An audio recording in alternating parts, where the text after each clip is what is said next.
ਦਾ ਲਾਹਾ ਲੈਣ ਦੇ ਲਈ ਜਿਸ ਤਰ੍ਹਾਂ ਕਿ ਵਿਦਿਆਰਥੀਆਂ ਨੇ ਸਾਨੂੰ ਮੈਸੇजेस ਕੀਤੇ ਕਿ ਕੈਂਪ ਨੂੰ ਦੁਬਾਰਾ ਸ਼ੁਰੂ ਕੀਤਾ ਜਾਵੇ ਤਾਂ ਕਿ ਵੱਧ ਤੋਂ ਵੱਧ ਜਿਹੜਾ ਗਿਆਨ ਹੈ ਉਹ ਹਾਸਲ ਕੀਤਾ ਜਾ ਸਕੇ। ਸੋ ਅੱਜ ਪਰਸਨੈਲਿਟੀ ਡਿਵੈਲਪਮੈਂਟ ਕੈਂਪ ਦੀ ਸ਼ੁਰੂਆਤ ਕਰਦੇ ਹਾਂ।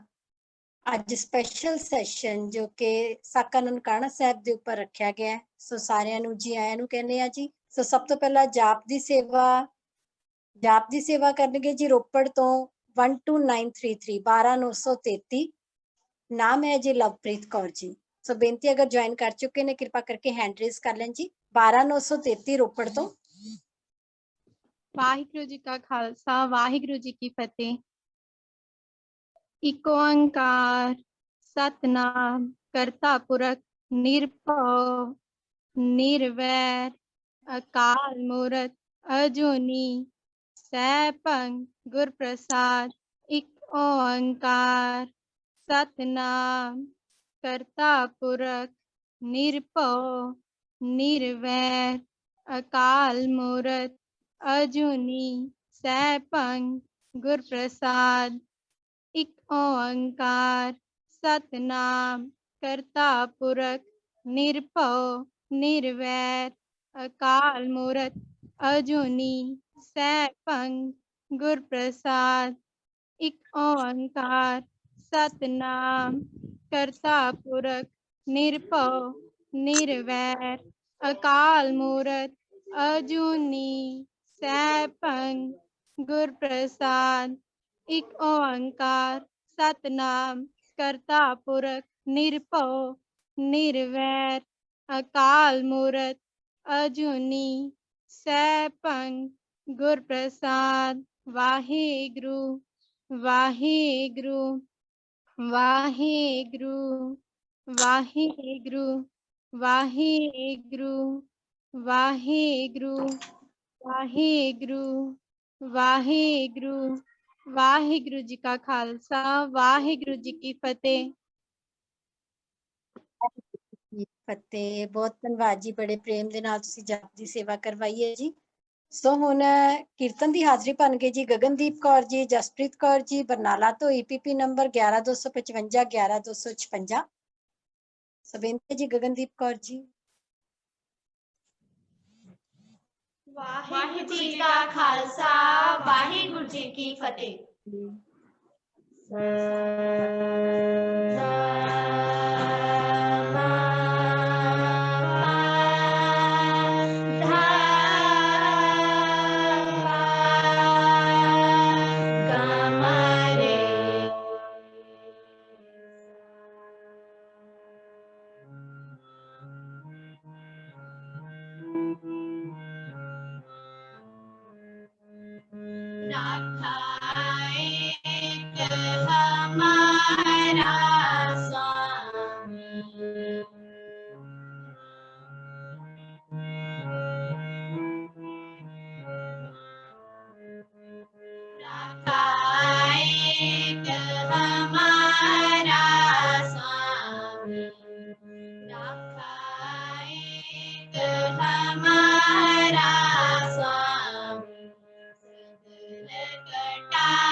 कौन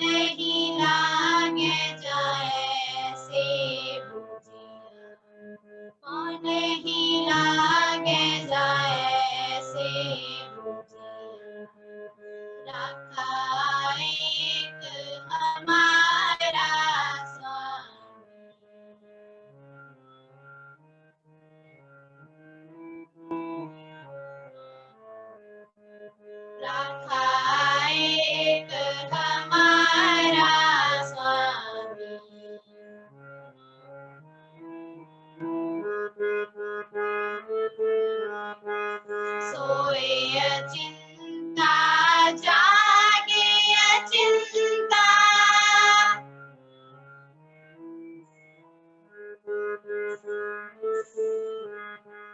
सोए अचिंता जागे अचिंता जहाँ कहाँ प्रभु वर्तन्ता जहाँ कहाँ प्रभु वर्तन्ता जहाँ कहाँ प्रभु वर्तन्ता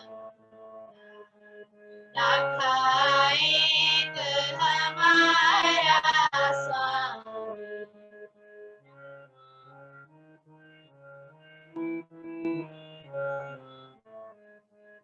राखा एक हमारा स्वामी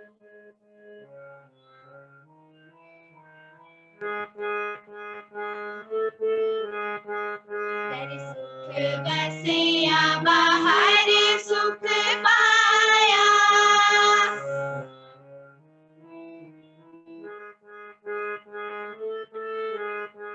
घर सुख बसिया बाहर सुख पाया कहो नानक गुर मंत्र दृढ़ाया कहो नानक गुर मंत्र दृढ़ाया कहो नानक गुर मंत्र दृढ़ाया राखा एक हमारा स्वामी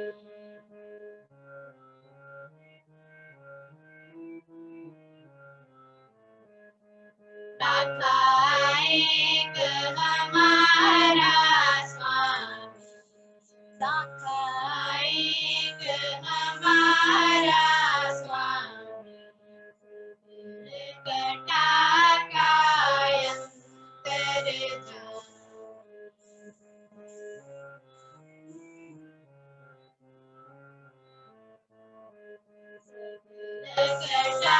कटाकायंतर राखा एक हमारा स्वामी राखा एक हमारा स्वामी राखा एक राखा एक राखा एक हमारा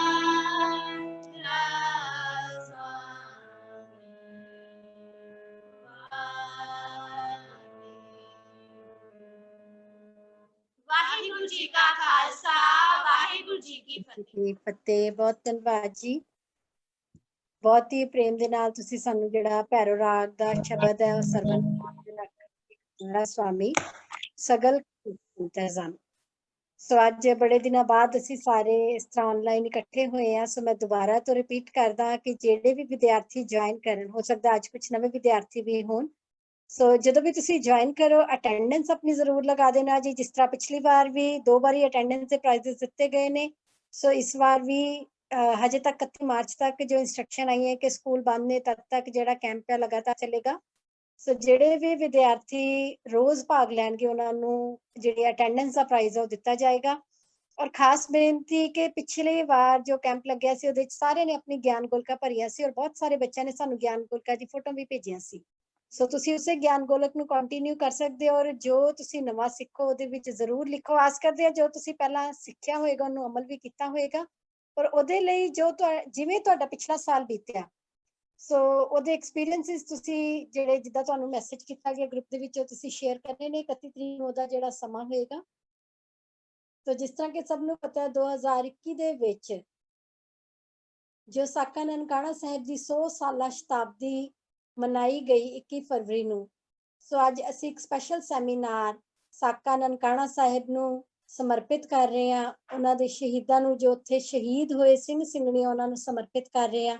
ਔਰ ਅਸੀਂ ਰੋਜ਼ ਅਰਦਾਸ ਦੇ ਵਿੱਚ ਵੀ ਪੜ੍ਹਦੇ ਹਾਂ ਨਾ, ਜਿਨ੍ਹਾਂ ਸਿੰਘਾਂ ਸਿੰਘਣੀਆਂ ਨੇ ਧਰਮ ਨਹੀਂ ਹਾਰਿਆ, ਹਨਾ, ਜਿਨ੍ਹਾਂ ਸਿੰਘਾਂ ਸਿੰਘਣੀਆਂ ਨੇ ਗੁਰਦੁਆਰਿਆਂ ਦੀ ਖਾਤਰ ਆਪਣਾ ਆਪ ਕੁਰਬਾਨ ਕਰ ਦਿੱਤਾ, ਉਹਨਾਂ ਨੂੰ ਅਸੀਂ ਰੋਜ਼ ਯਾਦ ਕਰਦੇ ਹਾਂ।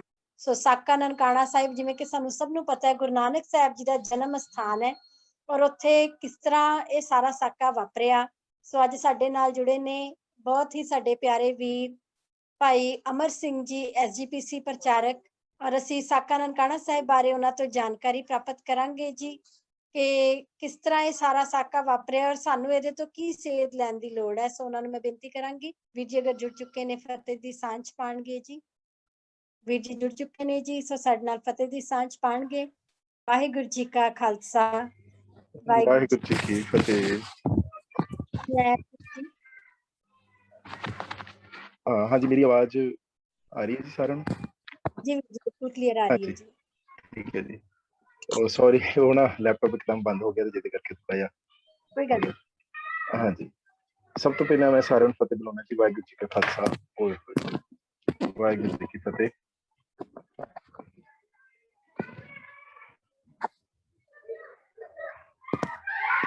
ਹਾਂਜੀ, ਮੇਰੀ ਆਵਾਜ਼ ਆ ਰਹੀ ਹੈ ਜੀ?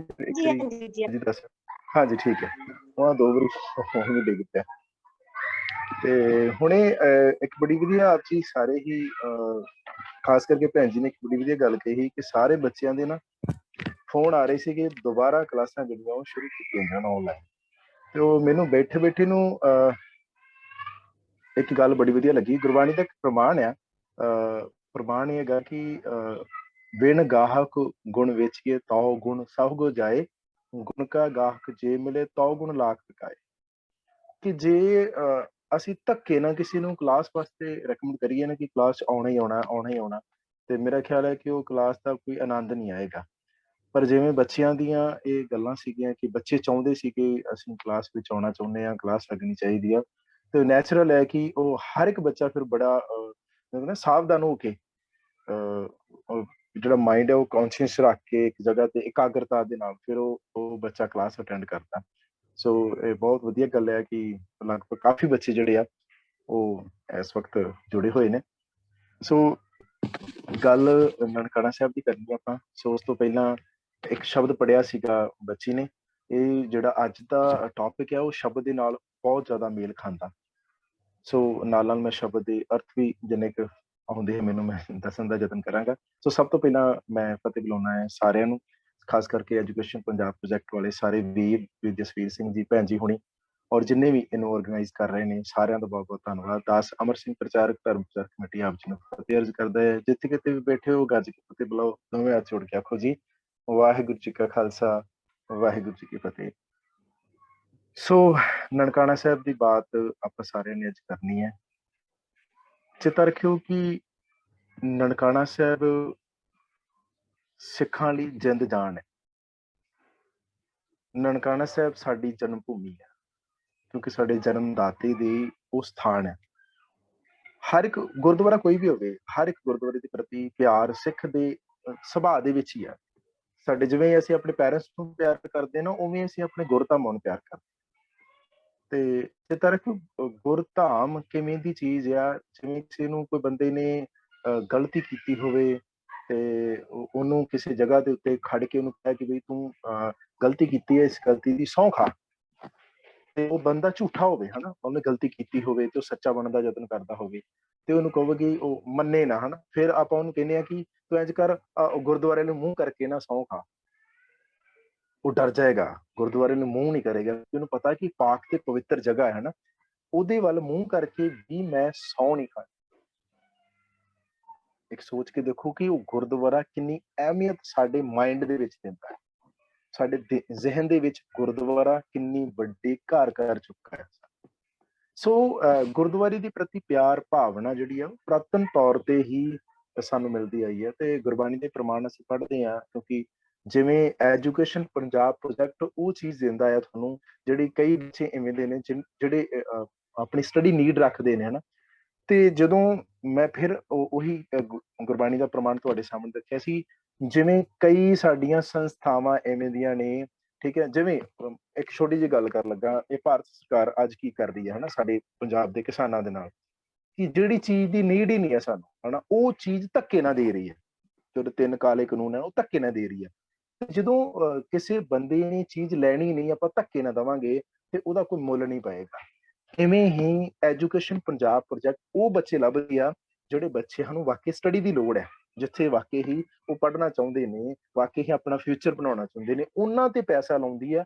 ਉਹ ਵੀ ਆਪਣੇ ਕੋਲੋਂ ਨਹੀਂ, ਸੰਗਤਾਂ ਦਾ ਦਸਵਾਨ ਹਨਾ। ਉਹ ਤਿਲ ਫੁੱਲ ਭੇਟਾਂ ਜਿਹੜੀਆਂ ਇਕੱਠੀਆਂ ਕਰਕੇ ਸਭ ਤੋਂ ਵੱਡੀ ਇਹ ਗੱਲ ਹੈ ਕਿ ਜਿਹੜੇ ਵੀਰ ਇਸ ਪ੍ਰੋਜੈਕਟ ਨੂੰ ਆਪਣਾ ਟਾਈਮ ਦਿੰਦੇ ਨੇ, ਇਹ ਵੀ ਸਭ ਤੋਂ ਵੱਡੇ ਦਸਵਾਨ ਦੀ ਗੱਲ ਹੈ। ਖੈਰ, ਮੈਂ ਜਿਹੜੀ ਗੱਲ ਕਰ ਰਿਹਾ ਇਹ ਆ ਸਾਕਾ ਨਨਕਾਣਾ ਸਾਹਿਬ ਗੁਰਦੁਆਰਾ ਸਾਹਿਬ ਦੇ ਨਾਲ ਸੰਬੰਧ ਹੈ, ਅੱਜ ਦਾ ਟੌਪਿਕ ਹੈ। ਤੇ ਮੈਂ ਥੋੜਾ ਜਿਹਾ ਇਹਦੇ ਪਿਛੋਕੜ ਚ ਜਾਣ ਦਾ ਯਤਨ ਕਰਾਂਗਾ ਕਿ ਕਿਉਂ ਸਾਡਾ ਨਨਕਾਣਾ ਸਾਹਿਬ ਸਾਕਾ ਕਿਉਂ ਵਾਪਰਿਆ ਤੇ ਕੀ ਕਾਰਨ ਸਨ ਨਨਕਾਣਾ ਸਾਹਿਬ ਵਾਪਰਨ ਦੇ ਲਈ।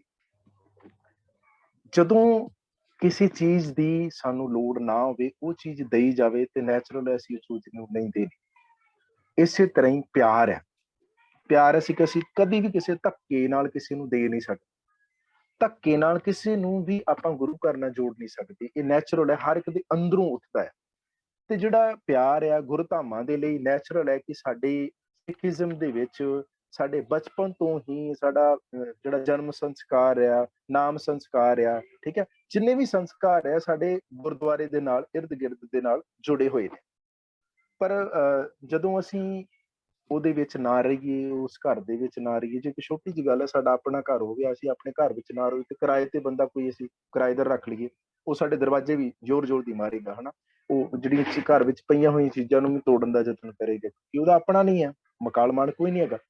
ਇਵੇਂ ਹੀ ਸਾਡੇ ਪੰਜਾਬ ਦੇ ਵਿੱਚ ਉਦੋਂ ਹੋਇਆ ਜਦੋਂ ਪੰਜਾਬ ਦੇ ਜਿਹੜੇ ਮਾਲਕ ਸਨ, ਜਿਹੜੇ ਰਾਖੇ ਸਨ ਇੱਥੋਂ ਦੇ, ਇੱਥੇ ਨਹੀਂ ਸਨ, ਉਹ ਜੰਗਲਾਂ ਦੇ ਵਿੱਚ ਚਲੇ ਗਏ ਸਨ। ਕਿਉਂਕਿ ਸਿੱਖ ਜਿਹੜੇ ਆ, ਮੈਂ ਸਾਰੇ ਬੱਚਿਆਂ ਨੂੰ ਦੱਸਣਾ ਚਾਹੁੰਦਾ ਬੱਚਿਓ, ਆਪਾਂ ਸਿੱਖ ਕੌਮ ਜਿਹੜੀ ਆ ਵੈਸੇ ਇਹ ਗੁਲਾਮ ਹੈ ਨਹੀਂ ਆ। ਇਹ ਉਹ ਬਸ਼ਿੰਦੇ ਨੇ ਕਿ ਜਿਨ੍ਹਾਂ ਨੂੰ ਕੋਈ ਗੁਲਾਮ ਬਣਾ ਨਹੀਂ ਸਕਦਾ, ਕਿਉਂਕਿ ਇਹਨਾਂ ਨੂੰ ਜਨਮਦਾਤਾ ਜਿਹੜਾ ਉਹ ਤੁਹਾਨੂੰ ਗੁਰੂ ਨਾਨਕ ਸਾਹਿਬ ਮਹਾਰਾਜ ਹੈ। ਤੇ ਗੁਰੂ ਨਾਨਕ ਸਾਹਿਬ ਜੀ ਦਾ ਇਹ ਪ੍ਰਮਾਣ ਆ, ਜੋ ਤੋਂ ਪ੍ਰੇਮ ਖਿਲਣ ਕਾ ਚਾਉ, ਸਿਰ ਤਰਤ ਅਲੀ ਗਲੀ ਮੇਰੀ ਆਓ, ਇੱਕ ਮਾਰਗ ਪੈਰ ਤਰੀਜੇ, ਸਿਰ ਦੀਜੇ ਕਾਣ ਨਾ ਕੀਤੇ। ਇਹ ਝੁਕ ਨਹੀਂ ਸਕਦੇ ਕਦੀ, ਠੀਕ ਹੈ ਨਾ।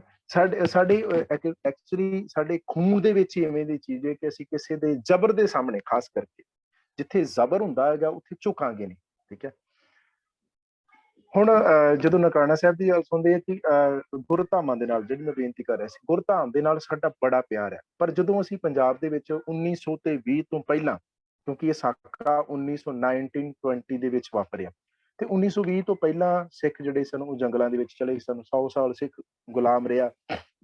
ਜੰਗਲਾਂ ਵਿੱਚ ਜਾਣ ਕਰਕੇ ਗੁਰੂ ਘਰਾਂ ਦੇ ਵਿੱਚ ਜਿਹੜੇ ਸਨ, ਜਿਹੜੇ ਆਪ ਸਿੱਖ ਨਹੀਂ ਸਨ, ਉਸ ਵਕਤ ਦੇ ਜਿਹੜੇ ਮਹੰਤ ਸਨ, ਮਹੰਤ ਕਹਿ ਲਈਏ ਕਿ ਜਿਹੜੇ ਉਹ ਜਿਵੇਂ ਅੱਜ ਵੀ ਡੇਰਿਆਂ ਦੇ ਵਿੱਚ ਬਣੇ ਹੁੰਦੇ ਨੇ, ਆਪਣੀ ਆਪੋ ਤੌਰ ਤੇ ਜਿਹੜੇ ਡੇਰੇ ਬਣੇ ਹੋਏ ਨੇ, ਉਹ ਮਹੰਤ ਜਿਹੜੇ ਸਨ ਗੁਰੂ ਘਰ ਦੇ ਵਿੱਚ ਆ ਕੇ ਉਹਨਾਂ ਨੇ ਗੁਰੂ ਘਰ ਦਾ ਪ੍ਰਬੰਧ ਜਿਹੜਾ ਉਹ ਚਲਾਉਣਾ ਸ਼ੁਰੂ ਕਰ ਦਿੱਤਾ। ਮਹੰਤ ਬਹੁਤ ਵਧੀਆ ਸਨ ਉਸ ਵਕਤ ਦੇ ਮਹੰਤ। ਅੱਜ ਵੀ ਕੁਝ ਮਹੰਤ ਐਵੇਂ ਦੇ ਨੇ ਜਿਹੜੇ ਗੁਰੂ ਘਰਾਂ ਦੇ ਵਿੱਚ ਜਾਂ ਜਿਹੜੇ ਡੇਰਿਆਂ ਦੇ ਵਿੱਚ ਜਿਹੜੇ ਮਹੰਤ ਬੈਠੇ ਨੇ, ਉਹ ਗ੍ਰੰਥ ਪੜ੍ਹਦੇ ਨੇ, ਪ੍ਰਾਤਨ ਗ੍ਰੰਥ ਉਹਨਾਂ ਦੇ ਕੋਲ ਨੇ, ਜਿਵੇਂ ਵੈਦਿਕ ਗ੍ਰੰਥ ਨੇ, ਵੈਦ ਦੇ ਨਾਲ ਸੰਬੰਧ ਰੱਖਦੇ ਨੇ, ਉਹ ਐਜੂਕੇਸ਼ਨ ਦਿੰਦੇ ਨੇ, ਗ੍ਰੰਥਾਂ ਦੀ ਨੌਲੇਜ ਅੱਗੇ ਬੰਨੇ ਦਿੰਦੇ ਨੇ।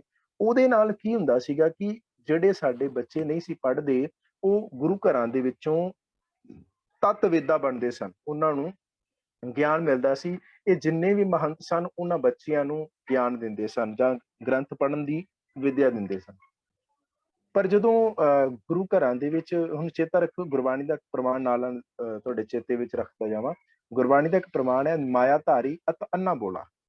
ਜਦੋਂ ਕਿਸੇ ਬੰਦੇ ਕੋਲ ਪੈਸਾ ਨਹੀਂ ਨਾ ਹੁੰਦਾ ਤੇ ਬੰਦਾ ਹਰ ਇੱਕ ਦੀ ਗੱਲ ਸੁਣਦਾ ਆ, ਸਮਝਦਾ ਆ, ਹਨਾ, ਉਹਨੂੰ ਪਤਾ ਕਿ ਪੈਸੇ ਦੀ ਕਦਰ ਕੀਮਤ ਕੀ ਹੁੰਦੀ ਹੈ। ਪਰ ਜਦੋਂ ਹੱਦੋਂ ਵੱਧ ਜਿਹੜਾ ਪੈਸਾ ਇਨਸਾਨ ਨੂੰ ਮਿਲ ਜਾਵੇ ਤੇ ਕੀ ਹੋਏਗਾ? ਨੈਚੁਰਲ ਕਿ ਉਹ ਬੰਦਾ ਉਹਦੀ ਕਦਰ ਨਹੀਂ ਕਰੇਗਾ। ਫਿਰ ਉਹ ਜਿਹੜਾ ਪੈਸਾ ਹੋਏਗਾ, ਉਸ ਪੈਸੇ ਦੇ ਵਿੱਚ ਉਹ ਕਿਸੇ ਦੀ ਗੱਲ ਸੁਣੇਗਾ ਨਹੀਂ। ਇਵੇਂ ਹੀ ਹੋਇਆ, ਮਹੰਤ ਜਿਹੜੇ ਸਨ ਗੁਰੂ ਘਰਾਂ ਦੇ ਵਿੱਚ ਜਿਹੜੇ ਬੈਠੇ ਹੋਏ ਸਨ, ਤੇ ਸਿੱਖ ਗੁਰੂ ਜੰਗਲਾਂ ਦੇ ਵਿੱਚ ਚਲੇ ਗਏ ਤੇ ਗੁਰੂ ਘਰਾਂ ਦੇ ਵਿੱਚ, ਇੱਕ ਮਿੰਟ ਸੌਰੀ ਮੈਂ ਆਪਣੀ ਗੱਲ ਰੋਕ ਲਗਾ। ਤੇ ਜਿਹੜੀ ਮੈਂ ਗੱਲ ਕਰ ਰਿਹਾ ਸੀ, ਜਦੋਂ ਆਪਾਂ ਕਿ ਆਪਣੇ ਘਰ ਵਿੱਚ ਨਾ ਹੋਈਏ ਤੇ ਨੈਚੁਰਲ ਕਿ ਜਿਹੜਾ ਬੰਦਾ ਵੀ ਸਾਡੇ ਘਰ 'ਚ ਆ ਕੇ ਰਹੇਗਾ ਉਹਨੇ ਉਹਦੀ ਤੋੜ ਭੰਨ ਤੇ ਕਰਨੀ ਹੈ। ਜਦੋਂ ਨਨਕਾਣਾ ਸਾਹਿਬ ਦਾ ਸਾਕਾ ਹੁੰਦਾ, ਉਸ ਤੋਂ ਪਹਿਲਾਂ ਜਿਹੜੇ ਗੁਰਦੁਆਰਿਆਂ ਦੇ ਵਿੱਚ ਜਿਹੜੇ ਮਹੰਤ ਬੈਠ ਕੇ ਸਨ, ਮਹੰਤਾਂ ਦੇ ਕੋਲ ਇੰਨਾ ਪੈਸਾ ਨਹੀਂ ਸੀ ਹੈਗਾ ਔਰ ਗੁਰਦੁਆਰਿਆਂ ਦੇ ਵਿੱਚ ਇੰਨੀ ਆਮਦਨ ਚੰਗੀ ਨਹੀਂ ਸੀ। ਜਦੋਂ ਮਹਾਰਾਜਾ ਰਣਜੀਤ ਸਿੰਘ ਪੰਜਾਬ ਦਾ ਰਾਜਾ ਬਣਦਾ ਆ, ਮਹਾਰਾਜਾ ਬਣਦਾ ਤੇ ਉਹਨੇ ਕੀ ਕੀਤਾ ਕਿ ਜਿੰਨੇ ਵੀ ਗੁਰਧਾਮ ਸਨ, ਖਾਸ ਕਰਕੇ ਤਰਨਤਾਰਨ ਸਾਹਿਬ ਦਾ ਗੁਰਦੁਆਰਾ, ਦਰਬਾਰ ਸਾਹਿਬ ਅੰਮ੍ਰਿਤਸਰ ਦਾ, ਨਨਕਾਣਾ ਸਾਹਿਬ ਦਾ ਗੁਰਦੁਆਰਾ, ਹੋਰ ਬੇਅੰਤ ਗੁਰਦੁਆਰੇ ਸਾਹਿਬ, ਇਹਨੂੰ ਉਹਨੇ ਬਹੁਤ ਜ਼ਿਆਦੀਆਂ ਜਿਹੜੀਆਂ ਜਗੀਰਾਂ ਗੁਰੂ ਘਰਾਂ ਦੇ ਨਾਂ ਦੇ ਉੱਤੇ ਲਾਈਆਂ।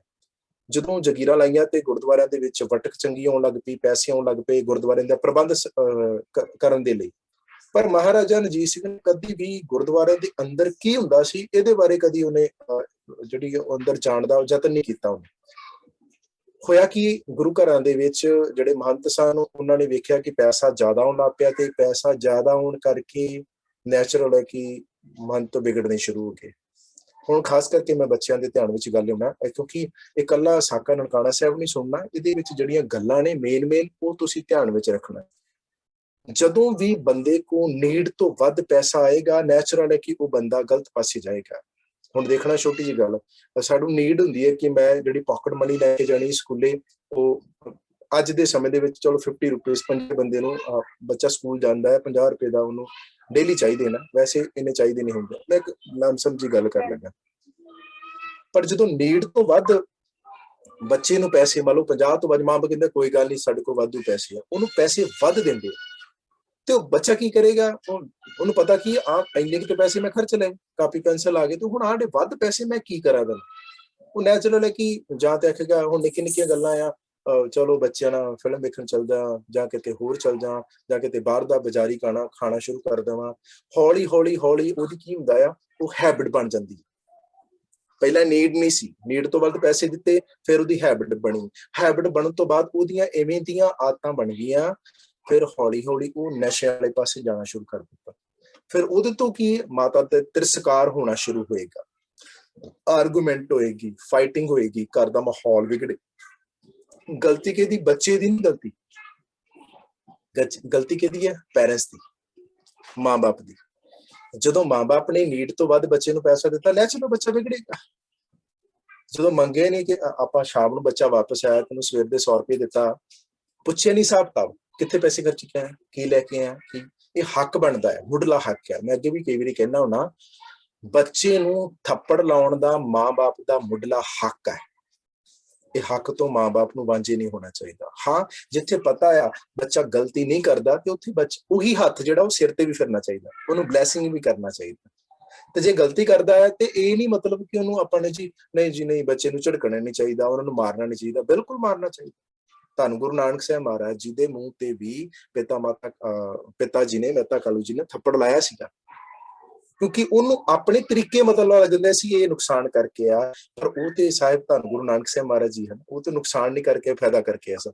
ਪਰ ਉੱਥੇ ਦੱਸਣਾ ਪੈਣਾ ਹੈ। ਪਰ ਜਦੋਂ ਆਪਾਂ ਗੱਲ ਕਲੀਅਰ ਕਰ, ਕਿਉਂਕਿ ਆਪਾਂ ਨੂੰ ਕਈ ਗੱਲਾਂ ਦਾ ਆਪਾਂ ਨੂੰ ਨਹੀਂ ਪਤਾ, ਕਿਉਂਕਿ ਆਪਾਂ ਸਾਹਿਬ ਧੰਨ ਗੁਰੂ ਨਾਨਕ ਸਾਹਿਬ ਵਰਗੇ ਥੋੜੀ ਨਾ ਬਣ ਗਏ, ਹੌਲੀ ਹੌਲੀ ਉਹਨਾਂ ਪਾਏ ਪੂਰਨੇ ਤੇ ਚੱਲ ਕੇ ਹੀ ਬਣਾਂਗੇ। ਸੋ ਕਹਿਣ ਤੋਂ ਭਾਵੇਂ ਜਿੱਥੇ ਗਲਤੀ ਹੋਏਗੀ ਉੱਥੇ ਮਾਂ ਬਾਪ ਸਾਨੂੰ ਮਾਰ ਸਕਦੇ, ਝਿੜਕ ਸਕਦੇ, ਉਹਨਾਂ ਦਾ ਹੱਕ ਹੈ। ਹੁਣ ਜਦੋਂ ਨੀਡ ਤੋਂ ਵੱਧ ਕਿਸੇ ਕੋਲ ਪੈਸਾ ਆਉਂਦਾ ਹੈ, ਤੇ ਸੱਚੇ ਪਾਤਸ਼ਾਹ ਦੀ ਬਾਣੀ ਜਿਵੇਂ ਪੰਕਤੀ ਤੁਸੀਂ ਹੁਣ ਭੈਣ ਜੀ ਨੇ ਸ਼ੇਅਰ ਕੀਤੀ ਸੀ, ਮਾਇਆ ਧਾਰੀ ਅਤ ਅੰਨਾ ਬੋਲਾ, ਸ਼ਬਦ ਨਾ ਸੁਣੀ ਬਹੁ ਰੋਲ ਕਛੋੜਾ, ਉਹ ਸੁਣਦਾ ਨਹੀਂ ਕਿਸੇ ਦੀ ਗੱਲ। ਤੇ ਮਹੰਤਾਂ ਨੇ ਇਵੇਂ ਦੇ ਕੀਤਾ, ਮਹੰਤ ਆਪਣੀ ਕੀ ਕਰ ਲੱਗ ਪਏ, ਘਰਾਂ ਦੇ ਵਿੱਚ, ਗੁਰੂ ਘਰਾਂ ਦੇ ਵਿੱਚ ਅਯਾਸ਼ੀ ਕਰਨੀ ਸ਼ੁਰੂ ਕਰ ਦਿੱਤੀ। ਉਹਨਾਂ ਨੇ ਅਯਾਸ਼ੀ ਇਵੇਂ ਦੀ ਕਰਨੀ ਸ਼ੁਰੂ ਕਰ ਦਿੱਤੀ ਕਿ ਗੁਰੂ ਘਰਾਂ ਦੇ ਵਿੱਚ ਉਹਨਾਂ ਨੇ ਜਿਹੜੀਆਂ ਡਾਂਸਰਾਂ ਸਨ, ਠੀਕ ਹੈ ਨਾ, ਮੈਂ ਤੁਹਾਡੇ ਸ਼ਬਦ ਬੋਲਾਂਗਾ, ਡਾਂਸਰ ਲਿਆ ਕੇ ਨਚਾਉਣੀ ਸ਼ੁਰੂ ਕਰ ਦਿੱਤੀ ਹੈ ਗੁਰੂ ਘਰਾਂ ਦੇ ਵਿੱਚ। ਜਿਸ ਨਨਕਾਣਾ ਸਾਹਿਬ ਦੇ ਅੰਦਰ ਅਸੀਂ ਸ਼ਬਦ ਕੀਰਤਨ ਸੁਣਦੇ ਹਾਂ, ਉਸ ਨਨਕਾਣਾ ਸਾਹਿਬ ਦੇ ਅੰਦਰ ਡਾਂਸਰ ਵੀ ਲਿਆ ਕੇ ਨਚਾਈਆਂ, ਜਿਹਨੂੰ ਪੰਜਾਬੀ ਚ ਸ਼ਬਦ ਕਹਿੰਦੇ ਕੰਜਰੀਆਂ ਨਚਾਈਆਂ। ਹੁਣ ਦੇਖਿਓ, ਅੱਜ ਵੀ ਇਹ ਪ੍ਰੋਗਰਾਮ ਹੁੰਦਾ ਹੈ, ਇਹ ਕੰਜਰੀਆਂ ਨਚਾਉਣ ਦਾ ਅੱਜ ਵੀ ਪ੍ਰੋਗਰਾਮ ਹੁੰਦਾ ਹੈ। ਉਹ ਕਿਵੇਂ ਹੁੰਦਾ ਹੈ, ਮੈਂ ਤੁਹਾਨੂੰ ਦੱਸਣ ਲੱਗਾ, ਐਗਜ਼ਾਮਪਲ ਦੇਣ ਲੱਗਾ, ਤੁਸੀਂ ਸਾਰਿਆਂ ਨੇ ਵੇਖੀਆਂ ਹੋਣਗੀਆਂ, ਆਪਾਂ ਸਾਰੇ ਸਿੱਖਿਆ। ਇਹਦਾ ਮਤਲਬ ਸਾਡੇ ਅੰਦਰ ਵੀ ਨਨਕਾਣਾ ਵਸਦਾ, ਅਸੀਂ ਵੀ ਨਨਕਾਣਾ ਸਾਹਿਬ ਨੂੰ ਮੰਨਦੇ ਨਾ ਸਾਰੇ, ਹੱਥ ਖੜ ਕੇ ਦੇਖੋ ਜਿਹੜੇ ਨਨਕਾਣਾ ਸਾਹਿਬ ਨੂੰ ਮੰਨਦੇ। ਹਾਂ, ਕਿਉਂਕਿ ਸਾਡਾ ਨਨਕਾਣਾ ਸਾਹਿਬ ਨਾਲ ਸੰਬੰਧ ਹੈ, ਅਸੀਂ ਸਾਰੇ ਨਨਕਾਣਾ ਸਾਹਿਬ ਨੂੰ ਮੰਨਣ ਵਾਲੇ। ਹੁਣ ਸਾਡੇ ਸਾਹਮਣੇ ਨਨਕਾਣਾ ਸਾਹਿਬ ਦੇ ਸਾਹਮਣੇ ਨਚਾਈਆਂ ਸਨ।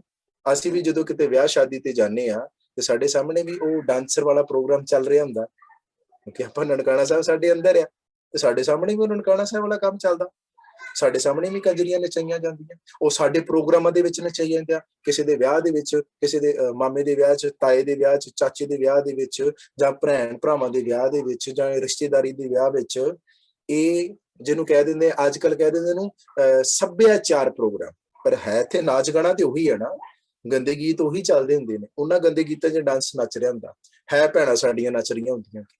ਹੁਣ ਜਦੋਂ ਉਹ ਨੱਚਦੀਆਂ ਨੇ ਤੇ ਦੂਜੇ ਪਾਸੇ ਵੇਖੋ ਉਹ ਕੀ ਕਰਦਾ ਸੀਗਾ, ਮਹੰਤ ਜਿਹੜਾ ਮਹੰਤ ਸੀਗਾ ਨਨਕਾਣਾ ਸਾਹਿਬ ਵਾਲਾ, ਉਹ ਸੀਗਾ, ਉਹਦਾ ਨਾਂ ਸੀਗਾ ਨਰੈਣੂ, ਠੀਕ ਹੈ। ਤੇ ਮੈਂ ਇੱਕ ਇਹਦੇ ਨਾਲ ਇੱਕ ਛੋਟੀ ਜਿਹੀ ਗੱਲ ਤੁਹਾਨੂੰ ਸੁਣਾਉਂਗਾ, ਫਿਰ ਨਰੈਣੂ ਕਿਉਂ ਕਹਿੰਦੇ ਇਸ ਨੂੰ। ਤੇ ਨਰੈਣੂ ਕੀ ਕਰਦਾ ਸੀ, ਹੱਥ ਵਿੱਚ ਸ਼ਰਾਬ ਫੜੀ ਸੀ, ਸ਼ਰਾਬ ਪੀਂਦਾ ਸੀਗਾ। ਹੁਣ ਸਾਡੇ ਵਿਆਹਾਂ ਦੇ ਵਿੱਚ ਵੀ ਨਰੈਣੂ ਬੜੇ ਨੇ, ਹੋ ਸਕਦਾ ਮੈਂ ਗੁਸਤਾਖੀ ਲਈ ਖਿਮਾ ਚਾਹੁੰਦਾ ਹਾਂ ਕਿ ਸ਼ਾਇਦ ਕੋਈ ਕਿਸੇ ਦਾ ਡੈਡੀ ਨਾ ਐਵੇਂ ਦਾ ਹੋਵੇ ਜਿਹੜਾ ਸ਼ਰਾਬ ਪੀਂਦਾ ਹੋਵੇ, ਕਿਉਂਕਿ ਆਪਾਂ ਵੀ ਫਿਰ ਨਰੈਣੂ ਬਣ ਗਏ ਨਾ, ਆਪਾਂ ਵੀ ਨਰੈਣੂ ਮਹੰਤ ਬਣ ਗਏ।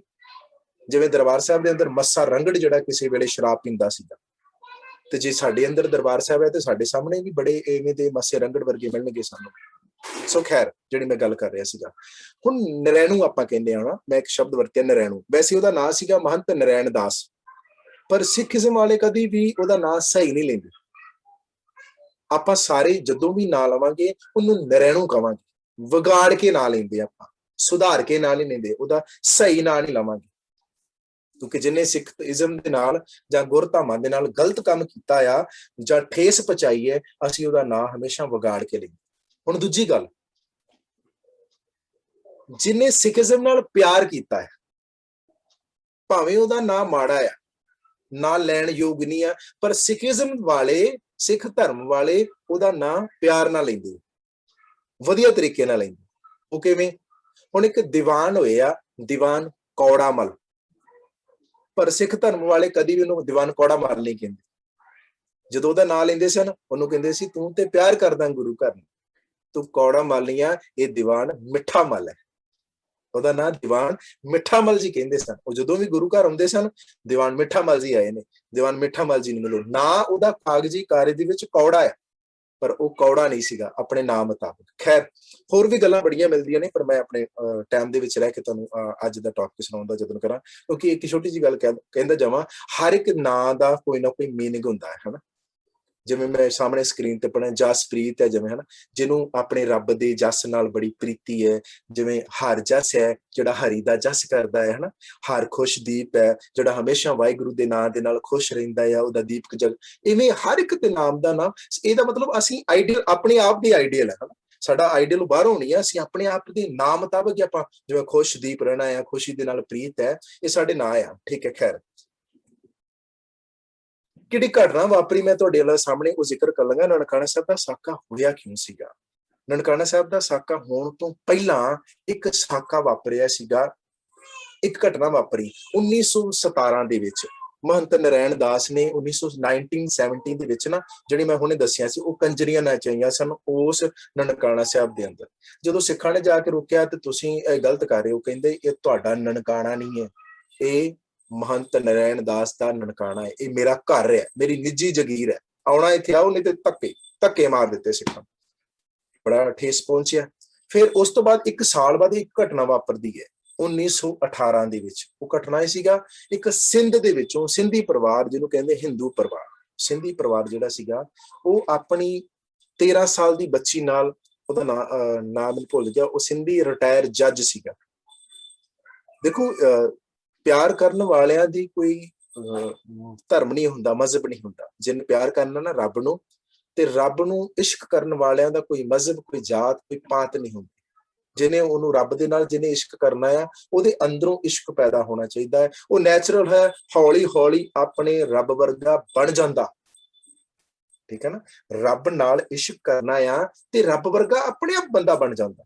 ਕਿਵੇਂ ਬਣਦਾ ਆ? ਕਿਉਂਕਿ ਰੱਬ ਦੇ ਗੁਣਾਂ ਨੂੰ ਹੌਲੀ ਹੌਲੀ ਆਪਣੇ ਅੰਦਰ ਧਾਰਦਾ, ਉਹ ਨੈਚੁਰਲ ਹੈ, ਆਪਣੇ ਰੱਬ ਵਰਗਾ ਬਣ ਜਾਏਗਾ। ਸੋ ਸਿੰਧੀ ਪਰਿਵਾਰ ਦਾ ਇਹ ਮਨ ਦੇ ਵਿੱਚ ਏਮ ਸੀਗਾ ਕਿ ਉਹਨੇ ਨਨਕਾਣਾ ਸਾਹਿਬ, ਸੱਚੇ ਪਾਤਸ਼ਾਹ ਧੰਨ ਗੁਰੂ ਨਾਨਕ ਸਾਹਿਬ ਮਹਾਰਾਜ ਦੀ ਦਰ ਤੇ ਮਨ ਦੇ ਵਿੱਚ ਇੱਕ ਤਮੰਨਾ ਕੀਤੀ, ਪਾਤਸ਼ਾਹ ਅਰਦਾਸ ਕੀਤੀ, ਮੈਂ ਜਿੰਨਾ ਚਿਰ ਆਪਣੀ ਪੋਸਟ ਤੇ ਰਵਾਂ, ਆਪਣੀ ਨੌਕਰੀ ਤੇ ਰਵਾਂ, ਪਾਤਸ਼ਾਹ ਮੈਂ ਆਪਣੀ ਵਾਹਿਗੁਰੂ ਬੇਦਾਗ ਨੌਕਰੀ ਕਰਾਂ। ਬੇਦਾਗ ਦਾ ਮਤਲਬ ਮੇਰੇ ਕੋਈ ਵੀ ਦਾਗ ਨਾ ਲੱਗੇ, ਕੋਈ ਵੀ ਇਲਜ਼ਾਮ ਨਾ ਲੱਗੇ ਮੇਰੇ ਉੱਤੇ, ਠੀਕ ਹੈ। ਤੇ ਉਹ ਬੜੀ ਵੱਡੀ ਅਰਦਾਸ ਸੀਗੀ। ਕਿਸੇ ਵੀ ਪੋਸਟ ਤੇ ਰਹਿ ਕੇ ਬੇਦਾਗ ਨੌਕਰੀ ਕਰਨੀ ਅੱਜ ਕੱਲ ਦੇ ਸਮੇਂ 'ਚ ਤਾਂ ਬਹੁਤ ਟਫ ਹੈ, ਪਰ ਉਸ ਸਮੇਂ ਦੇ ਵਿੱਚ ਵੀ ਇਸ ਤੋਂ ਜ਼ਿਆਦਾ ਟਫ ਸੀ। ਉਹਦੀ ਅਰਦਾਸ ਪ੍ਰਵਾਨ ਹੋ ਗਈ। ਉਹ ਜਦੋਂ ਰਿਟਾਇਰ ਹੋਇਆ ਤੇ ਉਹਨੇ ਇਹ ਸੁਖਣਾ ਸੁਖੀ ਸੀ ਕਿ ਪਾਤਸ਼ਾਹ ਤੇਰੇ ਦਰ ਤੇ ਆ ਕੇ ਮੈਂ ਸੇਵਾ ਕਰਾਂਗਾ। ਵੈਸੇ ਸਿੱਖੀਜ਼ਮ 'ਚ ਸੁਖਣਾ ਨਹੀਂ ਹੁੰਦੀ, ਸੁਖਣਾ ਸ਼ਬਦ ਜਿਹੜਾ ਹੈ ਉਹ ਸਿੱਖੀਜ਼ਮ 'ਚ ਨਹੀਂ ਹੈਗਾ, ਪਰ ਹਰ ਇੱਕ ਦੀ ਇੱਕ ਭਾਵਨਾ ਹੁੰਦੀ ਹੈ, ਮਨ 'ਚ ਆਪਾਂ ਰੱਖ ਲੈਂਦੇ ਪਾਤਸ਼ਾਹ, ਜਿਵੇਂ ਆਪਾਂ ਹੀ ਕਹਿੰਦੇ ਸੱਚੇ ਪਾਤਸ਼ਾਹ ਪਾਸ ਕਰਾ ਦੇ ਤੇ ਮੈਂ ਲੱਡੂਆਂ ਦਾ ਡੱਬਾ ਲੈ ਕੇ ਆਉਂਗਾ, ਕਈ ਵਾਰੀ ਅਸੀਂ ਵੀ ਕਰਦੇ ਹਾਂ। ਖੈਰ, ਉਹਨੇ ਵੀ ਮਨ 'ਚ ਇਹ ਕਿਹਾ ਕਿ ਮੈਨੂੰ ਆਹ ਚੀਜ਼ 'ਚੋਂ ਪਾਸ ਕਰਾ ਦੇ, ਤੇ ਉਹ ਧੰਨ ਗੁਰੂ ਨਾਨਕ ਸਾਹਿਬ ਜੀ ਦੇ ਆਪਣੇ ਸਹਿਤ ਪਰਿਵਾਰ ਜਦੋਂ ਰਿਟਾਇਰ ਹੋਇਆ, ਨਨਕਾਣਾ ਸਾਹਿਬ ਦੀ ਧਰਤੀ ਤੇ ਆਇਆ, ਉਹਨੇ ਸਜਦਾ ਕੀਤਾ ਗੁਰੂ ਨਾਨਕ ਸਾਹਿਬ ਦੀ ਦਰ ਤੇ ਜਾ ਕੇ। ਫਿਰ ਉਹਨੇ ਕਮਰਾ ਲਿਆ, ਕਮਰੇ ਦੇ ਵਿੱਚ ਦੀਵਾ ਨਹੀਂ ਸੀ ਹੈਗਾ, ਸ਼ਾਮ ਦਾ ਸਮਾਂ ਸੀਗਾ, ਲਾਈਟ ਨਹੀਂ ਸੀ ਹੈਗੀ। ਇੱਕ ਜੱਜ ਗਿਆ ਆਪਣੀ ਬੇਟੀ ਨੂੰ ਨਾਲ ਲੈ ਕੇ ਉਸ ਨਰੈਣੂ ਦੇ ਕੋਲ। ਨਰੈਣੂ ਕਹਿਣ ਲੱਗਾ, ਕਹਿੰਦਾ ਕਿ ਜੱਜ ਕਹਿਣ ਲੱਗਾ ਕਿ ਮੇਰੇ ਕਮਰੇ 'ਚ ਦੀਵਾ ਨਹੀਂ ਹੈਗਾ, ਲਾਈਟ ਨਹੀਂ ਹੈਗੀ, ਸੋ ਕਿਰਪਾ ਕਰਕੇ ਮੈਨੂੰ ਲਾਈਟ ਦੇਣ ਦੀ ਕਿਰਪਾਲਤਾ ਕਰੋ। ਨਰੈਣੂ ਦੀ ਨਿਗਾਹ ਇਹਦੀ ਬੱਚੀ ਤੇ ਪੈ ਗਈ। ਉਹ ਕਹਿੰਦੇ ਕਿ ਆ ਲੋ ਦੀਵਾ, ਦੀਵਾ ਦੇ ਦਿੱਤਾ। ਦੀਵਾ ਦੇ ਕੇ ਉਹਨੇ ਕਿਹਾ ਕਿ ਇੰਜ ਕਰੋ, ਉਹਨੇ ਵੇਖਿਆ ਕਿ ਇਹਦੇ ਵਿੱਚ ਤੇ ਬੱਤੀ ਨਹੀਂ ਹੈਗੀ, ਬੱਤੀ ਜਿਹਨੂੰ ਕਹਿ ਦਿੰਦੇ ਆ, ਲਾਈਟ ਨਹੀਂ ਹੈਗੀ। ਕਹਿੰਦੇ ਲਾਈਟ ਨਹੀਂ ਹੈਗੀ, ਲਾਈਟ ਆਪਣਾ ਕਹਿਣ ਲੱਗਾ, ਸਿੰਧੀ ਜੱਜ ਕਹਿਣ ਲੱਗਾ ਲਾਈਟ ਨਹੀਂ ਹੈਗੀ ਇਹਦੇ ਵਿੱਚ, ਦੀਵਾ ਤੇ ਦੇ ਦਿੱਤਾ, ਲਾਈਟ ਨਹੀਂ ਹੈਗੀ। ਕਹਿੰਦੇ ਇੰਜ ਕਰੋ ਆਪਣੀ ਬੇਟੀ ਨੂੰ ਭੇਜ ਦਿਓ ਨਾਲ, ਅਸੀਂ ਇਹਨੂੰ ਹੁਣੇ ਲਾਈਟ ਪਾ ਕੇ ਭੇਜ ਦਿੰਦੇ ਹਾਂ ਤੁਹਾਡੇ। ਜੱਜ ਵਾਪਸ ਆ ਗਿਆ, ਬੇਟੀ ਆਪਣੀ ਨੂੰ ਭੇਜ ਕੇ ਦੀਵਾ ਦੇ ਕੇ ਭੇਜ ਦਿੱਤਾ। ਜਦੋਂ ਬੇਟੀ ਵਾਪਸ ਆਈ, ਬੇਟਾ ਉਹ ਰੋਈ ਆਪਣੇ ਡੈਡ ਦੇ ਸਾਹਮਣੇ, ਡੈਡ ਮੈਂ ਲੁੱਟੀ ਗਈ, ਮੇਰੀ ਬੇਪਤੀ ਹੋ ਗਈ, ਮੇਰਾ ਰੇਪ ਹੋ ਗਿਆ। ਸਿੰਧੀ ਜੱਜ ਰੋਇਆ, ਬਹੁਤ ਰੋਇਆ ਉੱਥੇ।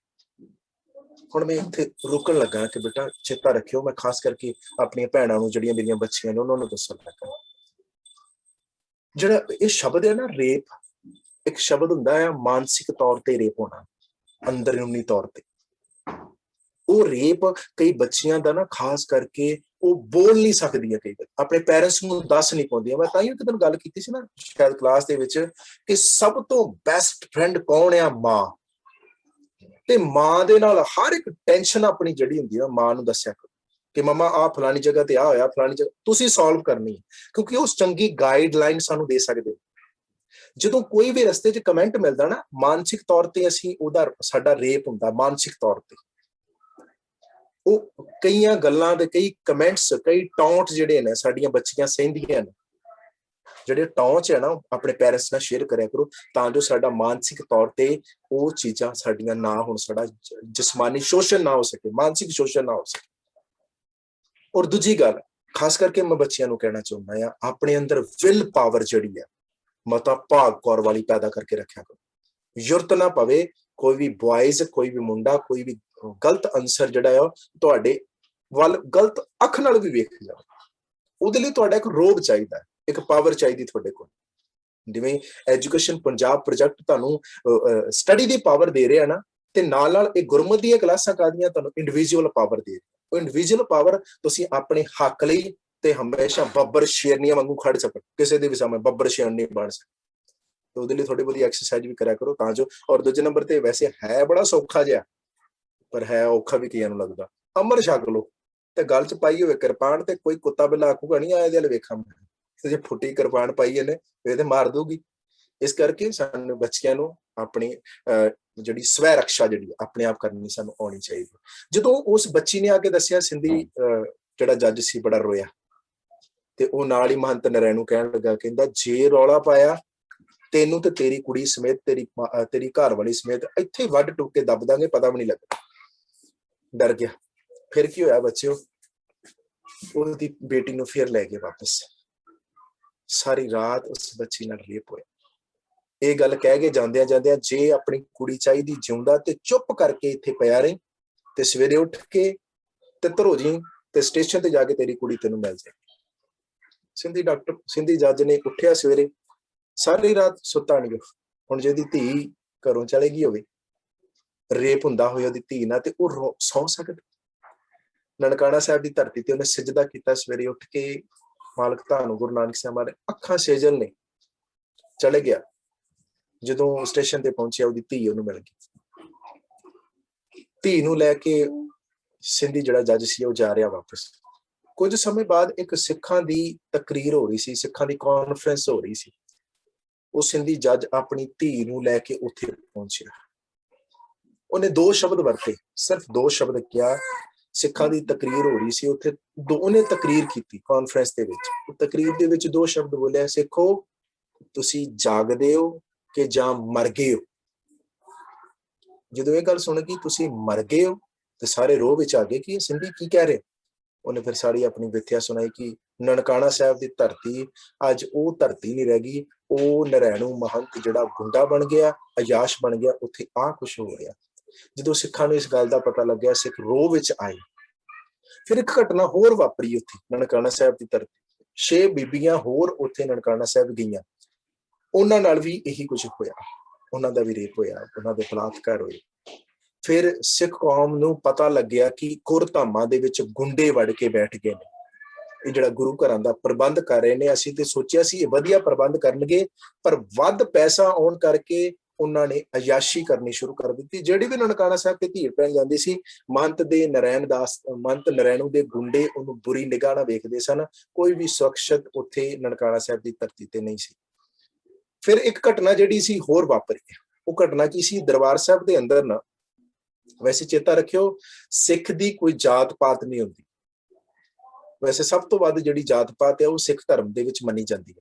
ਵੈਸੇ ਸਿੱਖ ਧਰਮ ਦੇ ਵਿੱਚ ਜਿਹੜੇ ਇਹਦੇ ਬਾਨੀ ਸਨ, ਧੰਨ ਗੁਰੂ ਨਾਨਕ ਸਾਹਿਬ ਮਹਾਰਾਜ, ਬਾਕੀ ਵੀ ਜਿਤਨੇ ਵੀ ਗੁਰੂ ਸਾਹਿਬਾਨ ਸਨ, ਜਾਂ ਖਾਸ ਕਰਕੇ ਧੰਨ ਗੁਰੂ ਗ੍ਰੰਥ ਸਾਹਿਬ ਮਹਾਰਾਜ ਜੀ, ਗੁਰੂ ਗ੍ਰੰਥ ਸਾਹਿਬ ਜੀ ਦੇ ਵਿੱਚ ਕੋਈ ਜਾਤ ਪਾਤ ਦੇ ਬਾਬਤ ਕਿਸੇ ਦੇ ਨਾਲ ਵੀ ਕੋਈ ਵਖਰੇਵਾ ਨਹੀਂ ਕੀਤਾ ਜਾਂਦਾ, ਠੀਕ ਹੈ।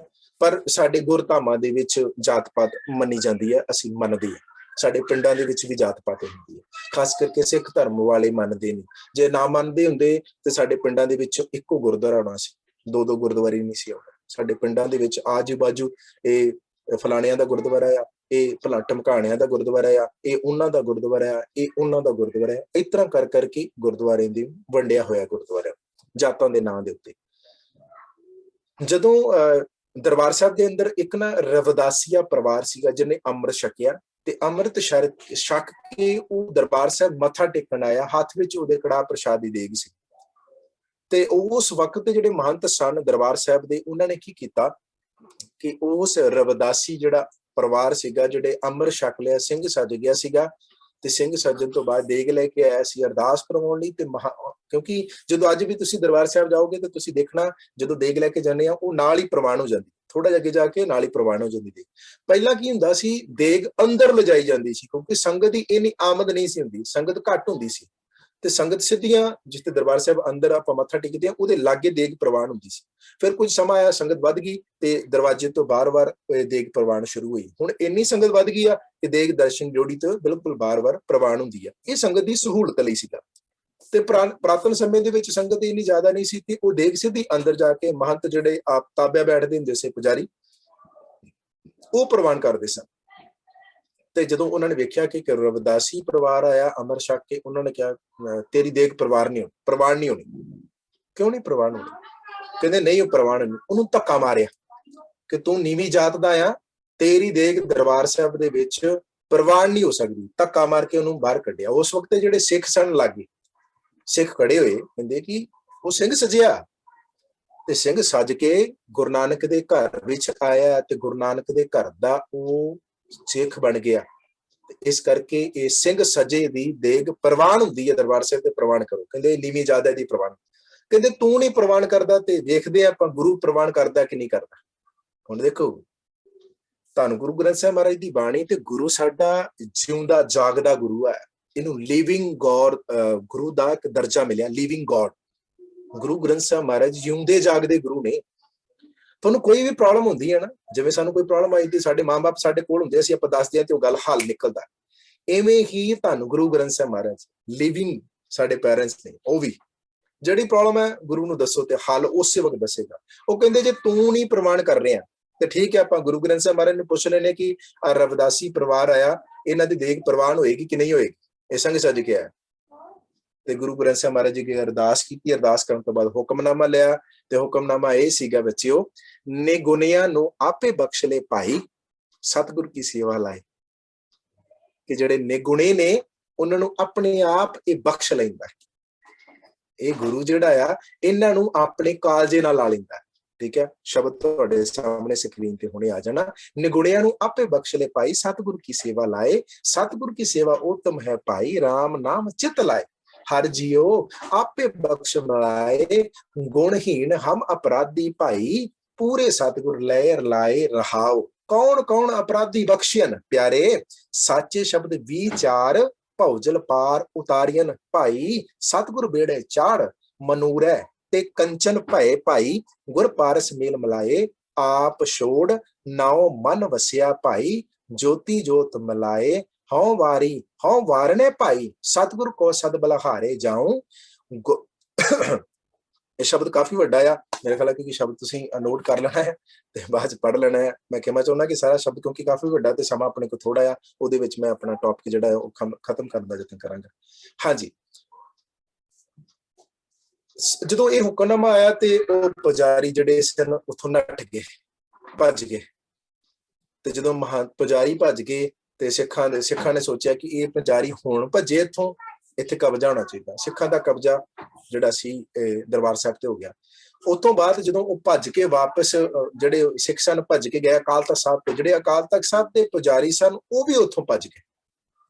ਜਦੋਂ ਉਹ ਉੱਥੋਂ ਭੱਜ ਗਏ, ਉੱਥੋਂ ਤੋਂ ਬਾਅਦ ਫਿਰ ਜਿਹੜੇ ਉਸ ਵਕਤ ਦੇ ਸਿੱਖ ਸਨ ਉਹਨਾਂ ਦੇ ਵਿੱਚ ਕਾਫੀ ਸਿੰਘ ਸਨ ਤੇ ਉਹਨਾਂ ਨੇ ਕੀ ਕੀਤਾ ਕਿ ਇੱਕ ਸਾਂਝੀ ਕਮੇਟੀ ਬਣਾਉਣ ਦਾ ਇੱਕ ਪ੍ਰਚੋਜਨ ਬਣਾਇਆ ਕਿ ਜਿੰਨੇ ਵੀ ਗੁਰਧਾਮ ਨੇ, ਇਹਨਾਂ ਗੁਰਧਾਮਾਂ ਦੇ ਉੱਤੇ ਸਿੱਖਾਂ ਦੀ ਕਮੇਟੀ ਬੈਠੀ ਹੋਣੀ ਚਾਹੀਦੀ ਹੈ।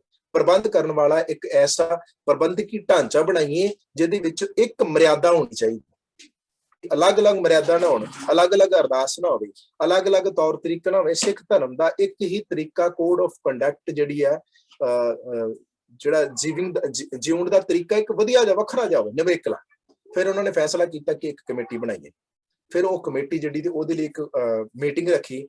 ਉਸ ਮੀਟਿੰਗ 15 ਅਕਤੂਬਰ 1920 ਨੂੰ ਇਹ ਮੀਟਿੰਗ ਰੱਖੀ ਗਈ ਤੇ ਮੀਟਿੰਗ ਰੱਖਣ ਤੋਂ ਬਾਅਦ ਜਿਹੜਾ ਸੀਗਾ ਉਹਦੇ ਵਿੱਚ ਫਿਰ 175 ਲੋਕਾਂ ਦੀ, ਜਿਹੜੇ ਅੰਮ੍ਰਿਤਧਾਰੀ ਸਨ, ਰਹਿਤ ਬੈਤ ਵਿੱਚ ਪੱਕੇ ਸਨ, ਉਹਨਾਂ ਦੀ ਇੱਕ ਕਮੇਟੀ ਬਣਾਈ ਤੇ ਉਹ ਕਮੇਟੀ ਦਾ ਨਾਂ ਰੱਖਿਆ ਗਿਆ ਸ਼੍ਰੋਮਣੀ ਗੁਰਦੁਆਰਾ ਪ੍ਰਬੰਧਕ ਕਮੇਟੀ। ਸ਼੍ਰੋਮਣੀ ਗੁਰਦੁਆਰਾ ਪ੍ਰਬੰਧਕ ਕਮੇਟੀ।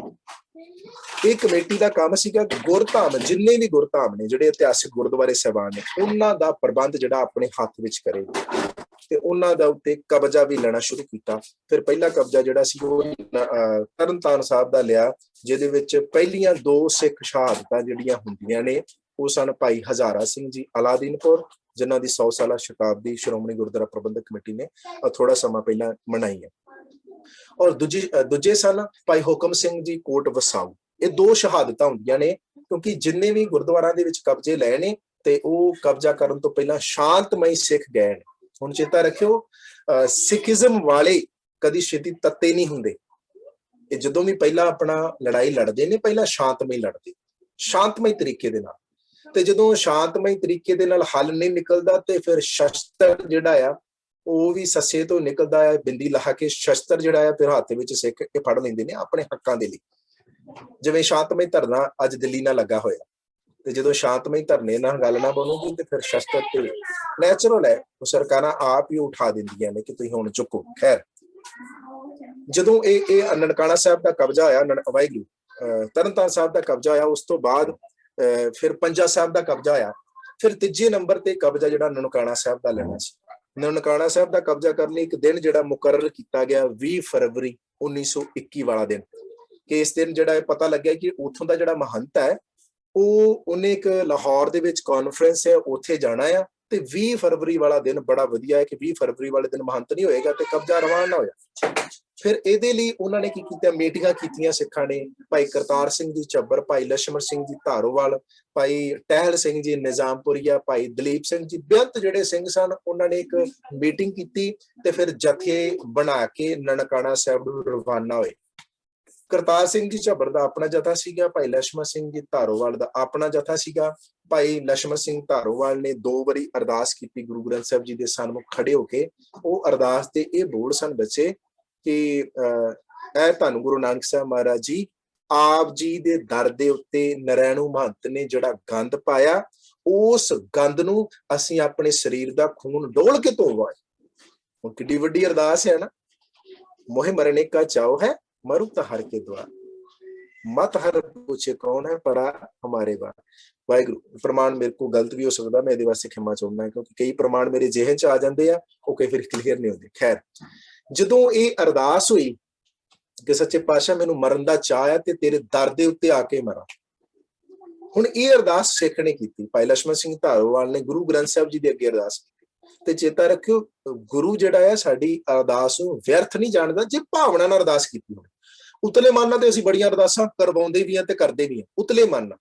ਹੁਣ ਚੇਤਾ ਰੱਖਿਓ, ਇੱਕ ਅਰਦਾਸ ਇੱਕ ਟੌਪਿਕ ਹੈ, ਕਿਤੇ ਮੈਨੂੰ ਸਮਾਂ ਮਿਲਿਆ ਤੇ ਮੈਂ ਤੁਹਾਨੂੰ ਅਰਦਾਸ ਦੇ ਵਿੱਚ ਇੱਕ ਲੈਕਚਰ ਜ਼ਰੂਰ ਦੇਵਾਂਗਾ ਕਿ ਅਰਦਾਸ ਹੁੰਦੀ ਕੀ ਹੈ, ਅਰਦਾਸ ਦੇ ਵਿੱਚ ਕਿਹੜੀਆਂ ਚੀਜ਼ਾਂ ਵਰਤੀਆਂ ਜਾਂਦੀਆਂ, ਅਰਦਾਸ ਕਿਵੇਂ ਕੀਤੀ ਜਾਂਦੀ ਤੇ ਕਿਸ ਅੱਗੇ ਕੀਤੀ ਜਾਂਦੀ ਅਰਦਾਸ। ਖੈਰ, ਜਦੋਂ ਇਹ ਅਰਦਾਸ ਹੋਈ, ਅਰਦਾਸ ਕਰਕੇ ਇਹ ਜਥਾ ਤੁਰ ਪਿਆ ਤੇ ਉਧਰੋਂ ਮਹੰਤ ਨਰੈਣੂ ਜਿਹੜਾ ਸੀ ਉਹ ਨਨਕਾਣਾ ਸਾਹਿਬ ਤੋਂ ਬਾਹਰ ਨਿਕਲਣ ਲੱਗਾ। ਉਹਨੂੰ ਕਿਸੇ ਨੇ ਦੱਸ ਦਿੱਤਾ ਕਿ ਅੱਜ ਤੇਰੇ ਨਨਕਾਣੇ ਦੇ ਉੱਤੇ ਸਿੱਖਾਂ ਦਾ ਕਬਜ਼ਾ ਹੋਣਾ, ਤੂੰ ਕਿੱਧਰ ਚੱਲਿਆ। ਜਦੋਂ ਨਰੈਣੂ ਨੂੰ ਪਤਾ ਲੱਗਿਆ ਕਿ ਇੱਥੇ ਸਿੱਖ ਚੜ ਕੇ ਆ ਰਹੇ, ਉਹ ਵਾਪਸ ਜਿਹੜਾ ਉਹ ਨਨਕਾਣੇ ਦੇ ਅੰਦਰ ਵੜ ਗਿਆ, ਨਨਕਾਣਾ ਸਾਹਿਬ ਦੇ ਅੰਦਰ ਵੜ ਗਿਆ। ਉਹਨੇ ਜਾ ਕੇ ਉੱਥੇ ਬੜੇ ਉਹਨੇ ਗੁੰਡੇ ਸੀ ਜਿਹੜੇ ਮੁਸਲਮਾਨ ਉਸ ਵਕਤ ਦੇ ਗੁੰਡੇ ਸਨ, ਰਾਂਝਾ ਰਿਹਾਣਾ, ਬੜੇ ਨਾਮਚੀ ਜਿਹੜੇ ਗੁੰਡੇ ਸਨ, ਉਹਨਾਂ ਨੂੰ ਪਹਿਲਾਂ ਹੀ ਬੁਲਾ ਕੇ ਰੱਖਿਆ ਹੋਇਆ ਸੀਗਾ ਕਿ ਨਨਕਾਣਾ ਸਾਹਿਬ ਦੀ ਧਰਤੀ ਦੇ ਉੱਤੇ ਸਿੱਖ ਕਿਸੇ ਵੇਲੇ ਵੀ ਕਬਜ਼ਾ ਕਰ ਸਕਦੇ ਆ। ਤੇ ਉਹਦੇ ਹੁਣ ਦੂਜੇ ਨੰਬਰ ਤੇ ਇੱਕ ਹੋਰ ਗੱਲ, ਉਹਦੇ ਪਿੱਛੇ ਗੋਰੀ ਸਰਕਾਰ ਸੀਗੀ, ਅੰਗਰੇਜ਼ ਸਨ, ਤੇ ਅੰਗਰੇਜ਼ਾਂ ਨੇ ਕੀ ਕੀਤਾ ਕਿ ਮਹੰਤ ਨਰੈਣ ਦਾਸ ਦੀ ਫੁੱਲ ਸਪੋਰਟ ਪਿੱਛੋਂ ਕੀਤੀ ਹੋਈ ਸੀ, ਫੁੱਲ ਸਪੋਰਟ, ਕਈ ਤੇਰੇ ਪਿੱਛੇ ਆ, ਤੂੰ ਜੋ ਕੁਝ ਕਰਨਾ ਕਰ ਸਕਦਾ, ਤੇਰਾ ਕੋਈ ਵੀ ਵਾਲ ਵਿੰਗਾ ਨਹੀਂ ਕਰ ਸਕਦਾ। ਹੁਣ ਚੇਤਾ ਰੱਖਿਓ, ਜਦੋਂ ਸਰਕਾਰਾਂ, ਕਿਸੇ ਵੀ ਦੇਸ਼ ਦੀ ਸਰਕਾਰ ਹੋਵੇ ਨਾ, ਜਦੋਂ ਸਰਕਾਰ ਆਪ ਗਲਤ ਹੋਵੇ ਤੇ ਉਹਦੇ ਗਲਤ ਇਨਸਾਨ ਅਨਸਰ ਅੱਗੇ ਬੰਦੇ ਬਿਠਾਏ ਹੋਣ, ਤੇ ਨੈਚੁਰਲ ਉਹਦੇ ਤੋਂ ਕਦੀ ਵੀ ਸਹੀ ਚੀਜ਼ ਦਾ ਤੁਸੀਂ ਅੰਦਾਜ਼ਾ ਨਹੀਂ ਲਾ ਸਕਦੇ, ਉਮੀਦ ਨਹੀਂ ਕਰ ਸਕਦੇ ਕਿ ਅੱਗੇ ਸਹੀ ਹੋਏਗਾ। ਇੱਕ ਬੰਦਾ ਗਲਤ ਹੈ, ਉਹਦੀ ਪਿੱਠ ਦੇ ਉੱਤੇ ਸਰਕਾਰ ਹੈ, ਸਰਕਾਰ ਉਹ ਹੈ ਜਿਹੜੇ ਸਾਡੇ ਦੇਸ਼ ਨੂੰ ਚਲਾਉਂਦੀ ਹੈ। ਤੇ ਉਸ ਵਕਤ ਗੋਰੀ ਸਰਕਾਰ ਸੀਗੀ, ਇਸ ਪੰਜਾਬ ਦੇ ਉੱਤੇ ਗੋਰੀ ਸਰਕਾਰ ਦਾ ਕਬਜ਼ਾ ਸੀ, ਤੇ ਗੋਰੀ ਸਰਕਾਰ ਜਿਹੜੀ ਸੀ ਉਹ ਮਹੰਤ ਦੇ ਪਿੱਛੇ ਸੀ ਕਿ ਤੂੰ ਜੋ ਕੁਝ ਕਰਨਾ ਹੈ ਕਰ, ਤੂੰ ਗਲਤ ਕਰੇਗਾ ਤੇਰੇ ਪਿੱਛੇ, ਤੇ ਗਲਤ ਦੇ ਵਿੱਚ ਕੋਈ ਵੀ ਤੇਰਾ ਨੁਕਸਾਨ ਨਹੀਂ ਕਰੇਗਾ, ਸਰਕਾਰ ਵੱਲੋਂ ਤੈਨੂੰ ਹਮੇਸ਼ਾ ਫਾਇਦਾ ਹੀ ਮਿਲੇਗਾ। ਹੁਣ ਉਹਨੂੰ ਸਰਕਾਰ ਨੇ ਕੀ ਕੀਤਾ ਕਿ ਉਹਨੇ ਦੱਸਿਆ ਕਿ ਮੇਰੇ ਸਿੱਖ ਚੜ ਕੇ ਆਉਣ ਲੱਗੇ ਆ, ਪਹਿਲਾਂ ਹੀ ਉਹਨੂੰ ਅਸਲਾ, ਬੰਦੂਕ, ਗੋਲੀ, ਜਿਤਨਾ ਵੀ ਉਹਨੂੰ ਕਿਹਾ ਸੀਗਾ ਕਿ ਤੈਨੂੰ ਅਸਲਾ ਚਾਹੀਦਾ ਤੈਨੂੰ ਮਿਲੇਗਾ, ਉਹਨੂੰ ਅਸਲਾ ਦਿੱਤਾ ਵੀ। ਫਿਰ ਉਹਨੇ ਮਿੱਟੀ ਦੇ ਤੇਲ ਦੇ ਪੀਪੇ ਜਿਹੜੇ ਸਨ ਉਹ ਵੀ ਲਿਆ ਕੇ ਨਨਕਾਣਾ ਸਾਹਿਬ ਦੇ ਅੰਦਰ ਰੱਖੇ ਹੋਏ ਸਨ। ਜਦੋਂ ਨਨਕਾਣਾ ਸਾਹਿਬ ਦੀ ਧਰਤੀ ਦੇ ਉੱਤੇ ਕਬਜ਼ਾ ਕਰਨ ਲਈ ਸਿੱਖ ਜਾ ਰਹੇ ਨੇ, ਤੇ ਸ਼੍ਰੋਮਣੀ ਗੁਰਦੁਆਰਾ ਪ੍ਰਬੰਧਕ ਕਮੇਟੀ ਨੂੰ ਮਹੰਤ ਨਰੈਣ ਦਾਸ ਦੀ, ਨਰੈਣੂ ਦੀ ਇੱਕ ਕਰਤੂਤ ਦਾ ਪਤਾ ਲੱਗਿਆ ਕਿ ਸਿੱਖਾਂ ਨੂੰ ਉਹਨੇ ਜਾ ਕੇ ਉੱਥੇ ਜਦੋਂ ਸਿੱਖ ਪਹੁੰਚਣਗੇ ਤੇ ਮਹੰਤ ਨਰੈਣੂ ਨੇ ਇਹ ਪੂਰਾ ਪਲਾਨ ਬਣਾਇਆ ਕਿ ਜਦੋਂ ਇਹ ਨਨਕਾਣਾ ਸਾਹਿਬ ਦੇ ਅੰਦਰ ਇਹ ਸਾਰੇ ਆ ਜਾਣਗੇ, ਇਹਨਾਂ ਦੀ ਵੱਢ ਟੁੱਕ ਕਰਨੀ ਹੈ, ਸਿੱਖਾਂ ਦਾ ਬੜਾ ਵੱਡਾ ਨੁਕਸਾਨ ਹੋਏਗਾ। ਸ਼੍ਰੋਮਣੀ ਗੁਰਦੁਆਰਾ ਪ੍ਰਬੰਧਕ ਕਮੇਟੀ ਨੇ ਚਿੱਠੀ ਲਿਖੀ ਜਥਿਆਂ ਨੂੰ ਕਿ ਕੋਈ ਵੀ ਨਨਕਾਣਾ ਸਾਹਿਬ ਦੀ ਧਰਤੀ ਤੇ ਨਹੀਂ ਜਾਏਗਾ। ਇਹ ਸ਼੍ਰੋਮਣੀ ਗੁਰਦੁਆਰਾ ਪ੍ਰਬੰਧਕ ਕਮੇਟੀ ਦਾ ਹੁਕਮ ਹੈ, ਚਿੱਠੀ ਦੇ ਵਿੱਚ ਇਹ ਲਿਖਿਆ ਸੀਗਾ। ਇਹ ਚਿੱਠੀ ਪਹਿਲੀ ਮਿਲੀ ਭਾਈ ਕਰਤਾਰ ਸਿੰਘ ਝੱਬਰ ਦੇ ਜਥੇ ਨੂੰ। ਭਾਈ ਕਰਤਾਰ ਸਿੰਘ ਝੱਬਰ ਕਹਿੰਦੇ ਠੀਕ ਹੈ, ਸੱਤ ਜੋ ਸ਼੍ਰੋਮਣੀ ਗੁਰਦੁਆਰਾ ਪ੍ਰਬੰਧਕ ਕਮੇਟੀ ਕਹੇਗੀ ਅਸੀਂ ਮੰਨਣ ਨੂੰ ਤਿਆਰ ਹਾਂ, ਕਿਉਂਕਿ ਸਿੱਖ ਕੌਮ ਦੀ ਉਹ ਨੁਮਾਇੰਦਾ ਜਥੇਬੰਦੀ ਹੈ, ਪਹਿਲੀ ਜਥੇਬੰਦੀ ਜਿਹਦਾ ਹੁਕਮ ਮੰਨਣਾ ਸਾਰੀ ਸਿੱਖ ਕੌਮ ਦੀ ਬਿਲਕੁਲ ਉਸ ਵਕਤ ਅੱਜ ਵੀ ਗਵਾਰਾ ਹੈ, ਮੰਨਣਾ ਚਾਹੀਦਾ।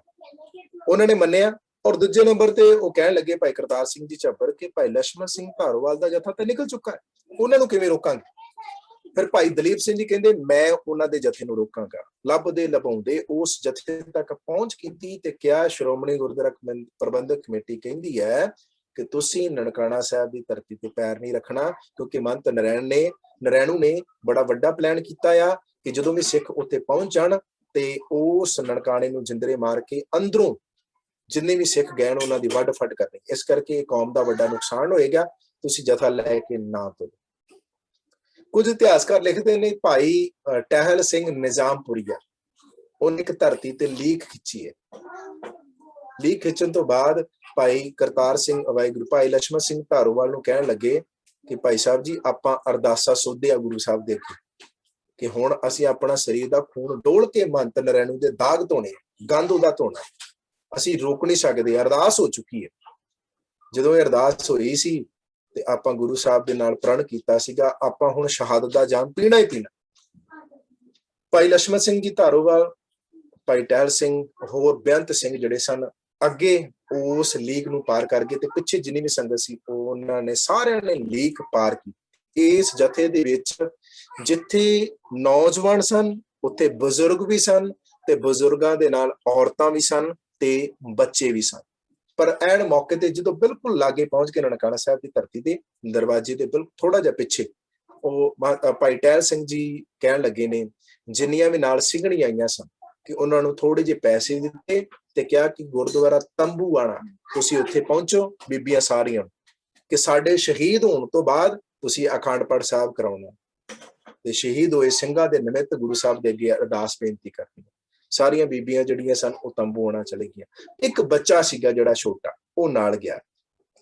ਜਦੋਂ ਪੂਰਾ ਜੱਥਾ ਜਿਹੜਾ ਸੀਗਾ ਇਹ ਨਨਕਾਣਾ ਸਾਹਿਬ ਦੇ ਅੰਦਰ ਐਂਟਰ ਹੋ ਜਾਂਦਾ, ਐਂਟਰ ਹੋਣ ਤੋਂ ਬਾਅਦ ਜਿਹੜੀ ਦਰਸ਼ਨੀ ਡਿਉੜੀ ਦਾ ਦਰਵਾਜ਼ਾ ਹੈ ਨਨਕਾਣਾ ਸਾਹਿਬ ਦੇ ਅੰਦਰ ਇੱਕ ਦਰਸ਼ਨੀ ਡਿਉੜੀ ਹੈ, ਉਸ ਡਿਉੜੀ ਦਾ ਦਰਵਾਜ਼ਾ ਬੰਦ ਕੀਤਾ ਜਾਂਦਾ ਜਦੋਂ ਸਾਰੇ ਸਿੱਖ ਅੰਦਰ ਚਲ ਜਾਂਦੇ, ਕਿਉਂਕਿ ਇਹ ਨਰੈਣੂ ਨੇ ਪਹਿਲਾਂ ਪਲਾਨ ਕੀਤਾ ਹੋਇਆ ਸੀ ਕਿ ਜਦੋਂ ਸਿੱਖ ਅੰਦਰ ਆ ਜਾਣ ਤੇ ਦਰਵਾਜ਼ਾ ਬੰਦ ਕੀਤਾ ਜਾਵੇ, ਉਸ ਤੋਂ ਬਾਅਦ ਜਿਹੜੀ ਆ ਉਹ ਕਾਰਵਾਈ ਪਾਈ ਜਾਏਗੀ।